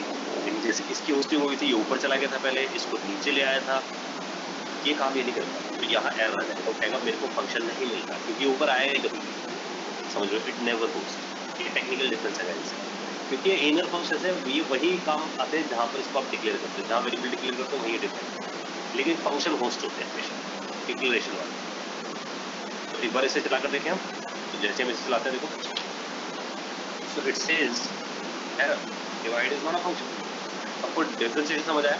तो हम इस पॉइंटर में वर्ड याद करके लिखते हैं कि जब भी हम इसे यूज करते हैं, इट हैज फंक्शन होस्टिंग, ये पीछे को यूज करता है। और यहाँ लिखते हैं हम नो फंक्शन होस्टिंग, ये कभी नहीं होता, ठीक है। तो ये इंट्रोडक्शन बनता है, how many ways to create a function, we have right now 2 ways to create a function, ठीक है। अब थोड़ा सा आगे बढ़ते हैं। नाउ द थिंग इज, वो कहते हैं कि सपोज अगर आपके पास एक फंक्शन होता, लेट्स से कैलकुलेटर नाम से, और आप उस कैलकुलेटर के अंदर बोलते हैं कि मैं यहाँ 4 या 5 तरीके के फंक्शन बनाना चाहता हूँ। सपोज मैंने यहाँ जाकर एक ऐड नामक फंक्शन बना दिया, this is my add function, console.log I am add, ये मैं लिखा, ठीक है। फिर मैंने इस लाइन को कॉपी किया, यहाँ जाके इसे पेस्ट किया, शिफ्ट एंटर मार रहा हूँ इसलिए वो लाइन ऐड करता जाता है। एंटर मारोगे एग्जीक्यूट कर देगा, ध्यान रखो। शिफ्ट एंटर प्रेस कर रहा हूँ ताकि I don't want to execute it, I just want to add the lines. So where subtract function, I'm saying subtract. अब ध्यान देना, मेरे पास दो functions हैं. Now I want to return both of the functions. मेरे को दोनों function return करने हैं. So what I will do return and this clear bracket and then I just put this functions inside this. तो क्या समझ में आया? Because I want to return two things. I don't want to return a single thing. Single thing return करने के single return कर देता है, लेकिन मेरे को दो चीजें रिटर्न करनी थी, मैंने उसको किसमें भर दिया, एरे के अंदर। तो एरे के 0 पे ऐड चला गया, एरे के 1 पे सब्ट्रैक्ट चला गया, both of the functions are get return and now I am saying where equal to कैलसी भागना। जैसे मैंने ऐसा किया, टी के पास क्या आ गया, देखो टी के पास दोनों फंक्शंस आ गए। टी को खोल के देखते हैं, टी को जब खोलते हैं प्रॉब्लम शुरू हो जाती है। टी को खोल के पता नहीं चलता कि 0 पे कौन सा फंक्शन है, 1 पे कौन सा फंक्शन है, बिकॉज ऐसा क्यों हुआ, बिकॉज दोनों के दोनों फंक्शंस आर एनालॉगस, बिना नाम के फंक्शन से दोनों। अब प्रॉब्लम शुरू होती है। इसको जब आप एक फंक्शन रिटर्न करते थे, एनरॉमिस एक ही था, बदल जाता था। अब दोनों ही एनरॉमिस, दोनों के दोनों एरे में गए, तो एरे के 0 पे एक एनरॉमिस बैठ गया, एरे के 1 पे भी एक एनरॉमिस बैठ गया, 0 पे भी एनरॉमिस, 1 पे भी एनरॉमिस। अब बात आती है इसे कॉल लगाने की, तो मैं जाके लिखूंगा T0, ध्यान में लिखूंगा T0, एनरॉमिस कुछ आ जाएगा। अब बस ब्रैकेट लाने से, क्योंकि नाम नहीं है, तो T0 ब्रैकेट अलग मैंने इसकी। पॉइंटर ये कि मुझे सबसे बड़ी प्रॉब्लम ये शुरू हुई कि मैं जब एरे को खोलता हूँ तो मुझे पता नहीं चलता है कौन सा फंक्शन है। आप सबको मेरी बात समझ आ रही है? तो इसका मतलब एनरॉमिस फंक्शन के साथ सबसे बड़ी प्रॉब्लम ये है कि सिंगल फंक्शन रिटर्न करते वक्त तो ठीक है, मल्टीपल रिटर्न कर दिए तो यू नेवर आइडेंटिफाई कि किस टाइप का फंक्शन। तो ये इंट्रोडक्शन बनता है कि अगर आप एक से ज्यादा एनरॉमिस रिटर्न करते हो तो यू कैन नॉट आइडेंटिफाई कि वो कौन सा है। तो आप तुक्का लगाओ, तुक्का लगाने मतलब खोलो, खोल के देखो भाई ये कौन सा फंक्शन है, तो यहाँ जाके का वेरिएबल का नाम दिखेगा, अच्छा ऐड है। फिर अंदर जाओ, 1 पे जाओ, फिर उसके वेरिएबल का नाम दिखेगा, जिसके वेरिएबल का नाम सबट्रैक्ट है, ठीक है, दैट्स अ प्रॉब्लम। अब जब मैं इसे कॉल लगाऊंगा तो T0 ऑफ ब्रैकेट लगाएगा, समझ में आई बात आपको? T0 पे क्या पड़ा, फंक्शन ऐड, ये हो गई कॉल। फिर T1, ऐसा सिंटैक्स किसी प्रोग्रामिंग में देखने को नहीं मिलता है, तो ये हमें नजर आया कि हाँ ये कॉल हो। यहाँ पे सबको डाइस्ट है, इस पर क्लियर है सब? कोई डाउट तो पूछ लेना चाहिए। तो फंक्शन के अंदर फंक्शन बनाए, एक से ज्यादा एनरॉमिस बनाए। बोलो सर हेलो, आप फंक्शन कैल्सी का फिर से बता सकते हैं? फंक्शन कैल्सी जो है हमारा जैसे नॉर्मल फंक्शन कैल्सी है ना, और मैं इस अंदर बात कर रहा हूँ इसके अंदर नेस्ट करने की फंक्शन। नेस्ट करना इसलिए चाहता हूँ because I don't want to create these function as global, तो मैंने ग्लोबल नहीं बनाना चाहता, ठीक है। तो these both are not global functions, तो हम ऐसा बोल रहे हैं कि these both of them are anonymous, क्योंकि इसने डिक्लेयर कर दी। और अगर आप ध्यान से देखो इसके वेरिएबल का जो स्कोप है वो फंक्शन के अंदर रखे, बिकॉज ऐड नाम का वेरिएबल और सबट्रैक्ट नाम का वेरिएबल, दीज बोथ आर लोकल, ठीक है। तो लेकिन मैंने इसे किसके अंदर डाल दिया, ग्लोबल फंक्शन के अंदर, ये ग्लोबल फंक्शन मेरा। बट एटलीस्ट मेरे जो फंक्शंस है ऐड और सबट्रैक्ट, क्योंकि एनानॉमस एक नाम नहीं है, क्योंकि वो किसके अंदर गया, वेरिएबल के अंदर, ये लोकल है। अब मैंने इन्हें बाहर ले जाने के लिए क्या किया, इन दोनों को रिटर्न कर। तो देखो रिटर्न करने का प्रॉब्लम क्या होती है, क्योंकि मैं या तो ऐड रिटर्न कर सकता था या सबट्रैक्ट रिटर्न कर सकता था। आप इसे ऐसे समझो, जैसे आप रिटर्न 10 करते हो तो आप एक ही वैल्यू रिटर्न कर सकते हो, लेकिन मैं आपको बोलूँ 10 और 20 दोनों रिटर्न कर दूँ, तो आप क्या करोगे, इसे एरे बना दो, देन आप रिटर्न कर दो। आई होप इट क्लियर है।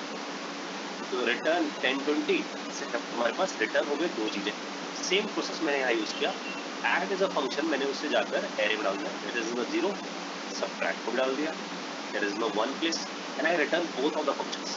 नाउ द प्रॉब्लम स्टार्ट, जब ये रिटर्न होकर टी के पास पहुंचा तो टी के 0 में फंक्शन तो है, लेकिन कैसा वाला है, इसका कोई नाम ही नहीं, इसका कोई नाम ही नहीं, इसका तो एटलीस्ट नाम तो है। ऐसा फंक्शन आ गया एनानॉमस, 1 पे भी क्या गया, एनानॉमस। नाउ द प्रॉब्लम स्टार्ट, मैं जब की को खोल के देखता हूँ तो मुझे पता नहीं चलता ये कौन सा फंक्शन है। आप समझ रहे हो इस थॉट को? आप समझ के चलो कि आप एक बड़ी टीम में काम कर रहे हो, कुछ डेवलपर ऐसे फंक्शन बना रहे हैं, आप उन्हें कॉल लगाते हो, तो आपको तो सिर्फ ये वाला कोड दिखेगा, you never interested to see this code. जैसे हम console.log लिखते हैं तो हम उसे यूज करते हैं। हम इंटरेस्टेड यूज खोल के देखें। ऐसे जब आप किसी को फंक्शन दोगे अपना कैल सी, तो no one is interested to C के अंदर क्या लिखता है, इंटरेस्टेड टू कॉल इट। जब वो कॉल करेगा देन द प्रॉब्लम स्टार्ट। जब उसे टी मिलेगा, टी के अंदर दोनों फंक्शन कैसे मिलेंगे, एनॉर्मस। अब उसे समझ नहीं आ रहा कि टी के जीरो पे कौन सा फंक्शन है, तो वो कैसे लिख रहा है टी जीरो और लगा दिया। अब जो आउटपुट आएगा तब वो फिगर आउट कर पाएगा, अच्छा ये ऐड है।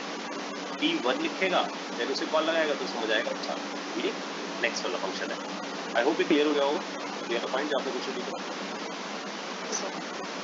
ठीक है। और किसी को कुछ, मनीष का भी आ रहा था क्वेश्चन। Hello sir. हाँ जी सर हम बोल रहे थे, आप बोलते हैं कि फंक्शन के अंदर वेरिएबल डिफाइन करने का अलग है। अगर मैं वेरिएबल डिफाइन पर अगर उसमें कुछ वैल्यू डालना चाहता हूँ तो इस केस में क्या वो भी आप कर सकते हो ना, वो तो है ही पॉसिबल। ये तो बस नया बात है कि यहाँ per your function your variable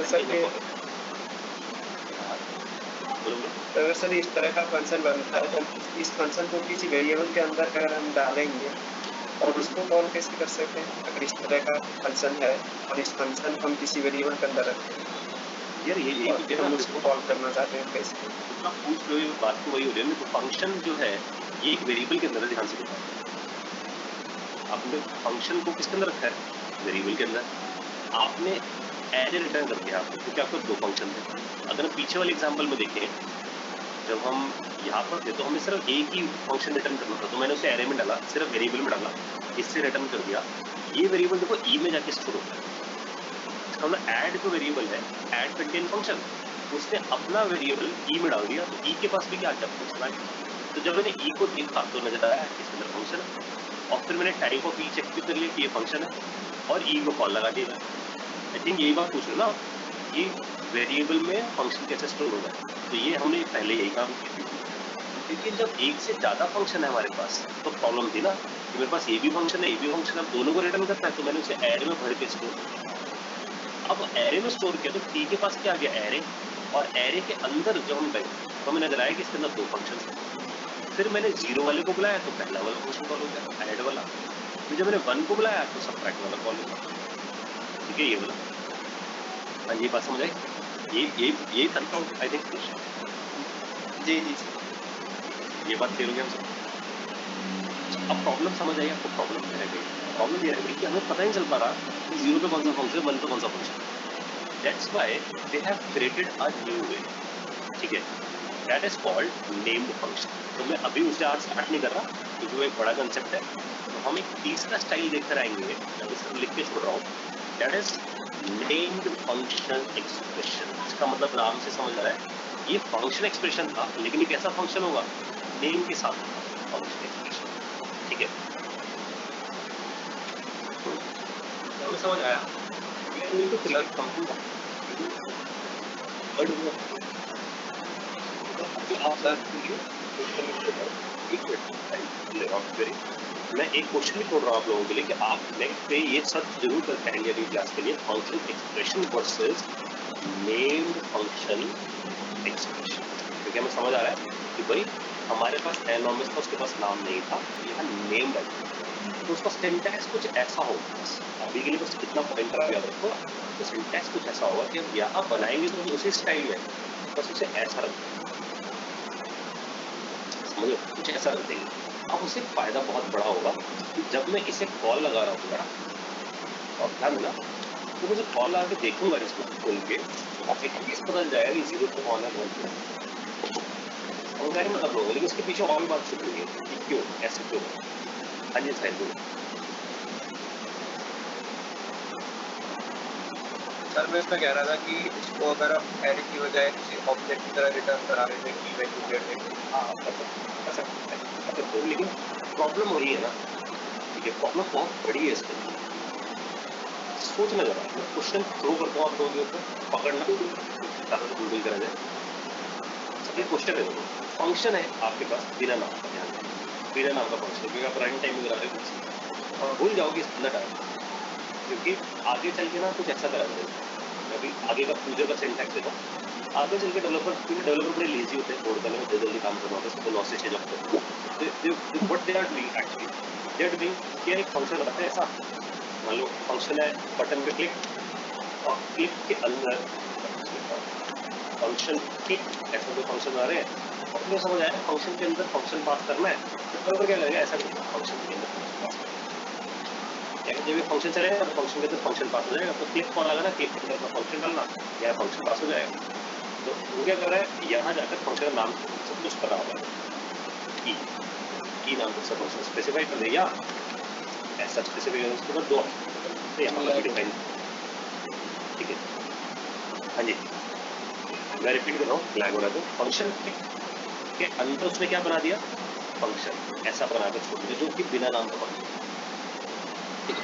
अब प्रॉब्लम क्या शुरू होती है, जब बिना नाम का फंक्शन होता है ना, तो आपसे कभी रिकर्सिवली कॉल नहीं लगा सकते, समझ लो बात। तो आप उसे क्या नहीं कर सकते, रिकर्सिवली कॉल नहीं लगा सकते। तो that's why it is a bad choice. इसका मतलब ये जो एनोमिस का फंक्शन है, डेवलपर इसे इसलिए यूज करना चाहते हैं कि उनकी लाइफ आसान है, एटलीस्ट काम नहीं करते, जल्दी काम करते। लेकिन जब आपने एनोमिस बना के छोड़ दिया कहीं फंक्शन, उसे किसी वेरिएबल में असाइन नहीं किया, और आपको लेटर ऑन उससे रिकर्सिवली कॉल लगाना है, रिकर्सिवली कॉल समझते हो, फंक्शन कॉल इटसेल्फ, ऐसा करना है, आप कभी नहीं कर सकते उसे। Function never call itself because it does not have any name, तो कभी भी अपने आप को कॉल लगा ही नहीं पाएगा, समझ लो। तो ऐसे कुछ बहुत सारे प्रॉब्लम शुरू होते हैं जब आप बिना नाम का फंक्शन करते हैं। That's why I am recommending कि हम आगे चल के जब फंक्शन बनाया करें तो उसके साथ क्या करें, उसका नाम, तो नाम देने से फायदा है कि अब मैं इसे कहीं पर भी रेफर कर सकता हूँ। ऑल टुगेदर मैंने इसे यहाँ पर असाइन किया, लेकिन अगर मैं कहीं पर इसे असाइन नहीं करता तो एटलीस्ट मेरे पास क्या होता है, एक नेम फंक्शन। तो इन्होंने ऑप्शन दिया, we have the option called कि हम फंक्शन डिक्लेरेशन स्टाइल यूज कर सकते हैं, फंक्शन एक्सप्रेशन स्टाइल, और साथ में एक नेम फंक्शन एक्सप्रेशन यूज कर सकते हैं, ताकि हम आगे चल के कभी हमें रिकर्सिवली कॉल भी लगानी हो, हम उस वेरिएबल उस आउटपुट सीधी बेस होंगी, तो जो फंक्शन है ना किसी बटन के साथ अटैच होगा तो उसे डी अटैच करना होगा, जब उसका नाम होगा तभी तो उसे वरना नहीं कर पाएंगे, ठीक है। तो ऐसे बहुत सारे फीचर हमारे पास है। हाँ जी, ये क्लियर हुआ है, साहिल बात समझ आई? हम कर सकते थे उसे की वैल्यू से, लेकिन आपने उसे वेरिएबल में तो असाइन कर दिया, लेकिन अगर नहीं असाइन हुआ तो then the problem will start. और ज़्यादातर फंक्शन हम आगे चल के ऐसे बना रहे होंगे जिसमें असाइन नहीं कर रहे होंगे, रन टाइम पे बना रहे होंगे, और क्लियर होगा, ठीक है। हाँ जी गाइस, कोई और क्वेश्चन?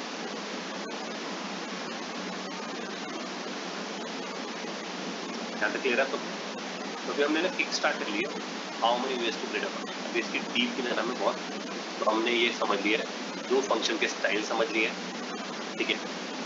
इसके आगे पढ़ेंगे, ये जितना कोड गाइस मैं लिख रहा हूँ, जितने लोग नए हैं वो नोट रखें कि जितना भी मैं कोड लिख रहा हूँ, that code will go inside this location, that is इस लोकेशन में जाएगा।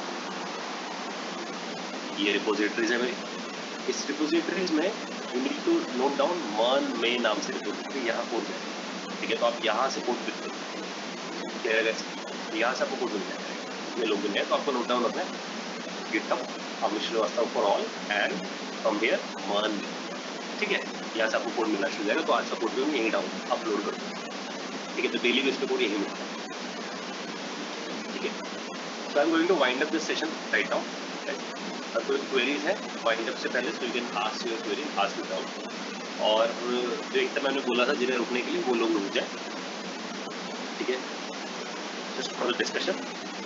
तो I am headed over to the experiment. Sir एक सेकंड में सिर्फ JWT का कुछ पूछना था, आप इनके डाउट ले लो, मैं फिर एक की सर मेरे को भी कुछ पूछना था, बट मुझे ट्विलियो के बारे में पूछना है। सर ट्विलियो API है ना जो हम वीडियो कॉन्फ्रेंसिंग के लिए यूज़ करते हैं, तो सर उसमें एक्चुअली एक एरर आ रही है, gate user media is not supported. वो एरर इसलिए क्योंकि लोकली चलाने पे वो इनसिक्योर साइट पे की वजह से ये एरर आ रही है। तो कोई वे है जिससे मैं लोकली उसे एक्सेस कर सकूं? लोकली एक्सेस नहीं कर सकते हो आप, क्या कर सकते हो, आप एटलीस्ट ये कर सकते हो कि अपनी एप्लीकेशन को टेम्परली गिट पे डाल सकते हो और चेक कर सकते हो। एक तरीका ये आप Node.js में HTTPS नाम से मॉड्यूल ओके और फिर आप सर्टिफिकेट जनरेट कर सकते हो अपनी मशीन, देन वो चलती है। ओके, HTTPS मॉड्यूल यूज़ करके SSL करना है अपनी मशीन पे लोकली। देखो 3 तरीके हैं। हाँ। सबसे बड़ा तरीका ये है HTTPS फिर SSL सर्टिफिकेट जनरेट करो। टूल नाम की यूटिलिटी होती है, आप SSL सर्टिफिकेट जनरेट कर सकते हो machine. Okay either this is the first way, either you can put it on it, आप इट पे पुट सकते हैं, या एक और utility that is called ngrok। तो ngrok टूल है, तो आप HTTP पे चला सकते हैं एप्लीकेशन को टेम्परेरी 8 घंटे के लिए चल जाती है वो एप्लीकेशन HTTP से ये सर विदाउट मैंने जनरेटिंग। ngrok यूज़ किया, बट ngrok में क्या इशू आ रहा है कि वो मैं पोर्ट के साथ चला रही हूँ तो वो एक्सेसिबल नहीं है, बैड गेटवे दिखा रहा है। और सपोर्ट के साथ अपनी एक क्लाइंट साइड की बात हाँ, सर्वर साइड। क्लाइंट साइड की बात कर रही हूँ। क्लाइंट साइड की एप्लीकेशन, जैसे मेरी जो एप्लीकेशन चल रही है वो मैं दूसरे नेटवर्क के थ्रू एक्सेस करने के लिए आईपी एड्रेस विद पोर्ट के साथ चला रही हूँ 8088 पोर्ट पे। तो सेम चीज़ जब मैं ngrok से एक्सेस करती हूँ तो वो बैड गेटवे दिखाता है। आपने ngrok करना है, ऐसा नहीं देखो आपने स्पेसिफाई करी कमांड ngrok, हम्म स्पेसिफाई किया ngrok मैंने स्पेसिफाई किया था सर, एक सेकंड में बताती हूँ आपको। सिंटैक्स दिखा दूंगा मैं आपको ना। हाँ, सिंटैक्स सर मैं बता रही हूँ आपको, सिंटैक्स याद है मुझे, मतलब मैंने नोट डाउन कर रखे हैं सारे। मैं दिखा देता हूँ, मैं इस वेबसाइट पे गिवन है। Okay sir. तो बस आप ngrok स्पेसिफाई करना है, पहले तो ngrok डाउनलोड करना है आपको, हाँ और वो उस कमांड कर लोकेशन रही पे पहुंचना है जहाँ पर है, ठीक है। और बस आपको इतना काम करना है, ngrok फिर http और देन 8, फिर 2 पोर्ट खुलेगा आपकी मशीन में, एक http एक https। https खुलने के लिए आपके मशीन पे फायरवॉल की परमिशन होनी जरूरी है, वरना वो https खुल नहीं देता कुछ हाँ मशीन सर, पे। फायरवॉल तो मैंने डीएक्टिवेट कर दिया, और ये जो रिक्वेस्ट इंस्पेक्शन है ना यहाँ पे http लोकल होस्ट 4040, तो मैं ऐसे ही एक्सेस कर रही हूँ ngrok http और आईपी एड्रेस देन 8088। नहीं आईपी नहीं देना आपको देना सिर्फ पोर्ट नंबर। सिर्फ पोर्ट नंबर दूंगी तो बहुत सारे मेरा आईपी से भी चल जाएगा। लोकल होस्ट भी तो होगा ना आपके पास, कोई टेम्परेरी तो चल रहा है आपकी मशीन पे, चल रही है ना एप्लीकेशन, दूसरी मशीन पे तो चल नहीं रही। सर मैं आईपी से इसलिए कर रही हूँ क्योंकि वीडियो कॉलिंग का है, तो मैं दो मशीन पे टेस्ट करना है मुझे, इसलिए और दो मशीन पे दोनों को सेम नेटवर्क पे कनेक्ट करने के लिए मैं आईपी एड्रेस का यूज़ कर रही हूँ। नहीं आईपी की तो मैं बोल रहा हूँ आपको 2 मशीन पे 2 ngrok चला दो बस। अच्छा, 2 मशीन पे 2 ngrok चला दो। बस। Okay okay sir.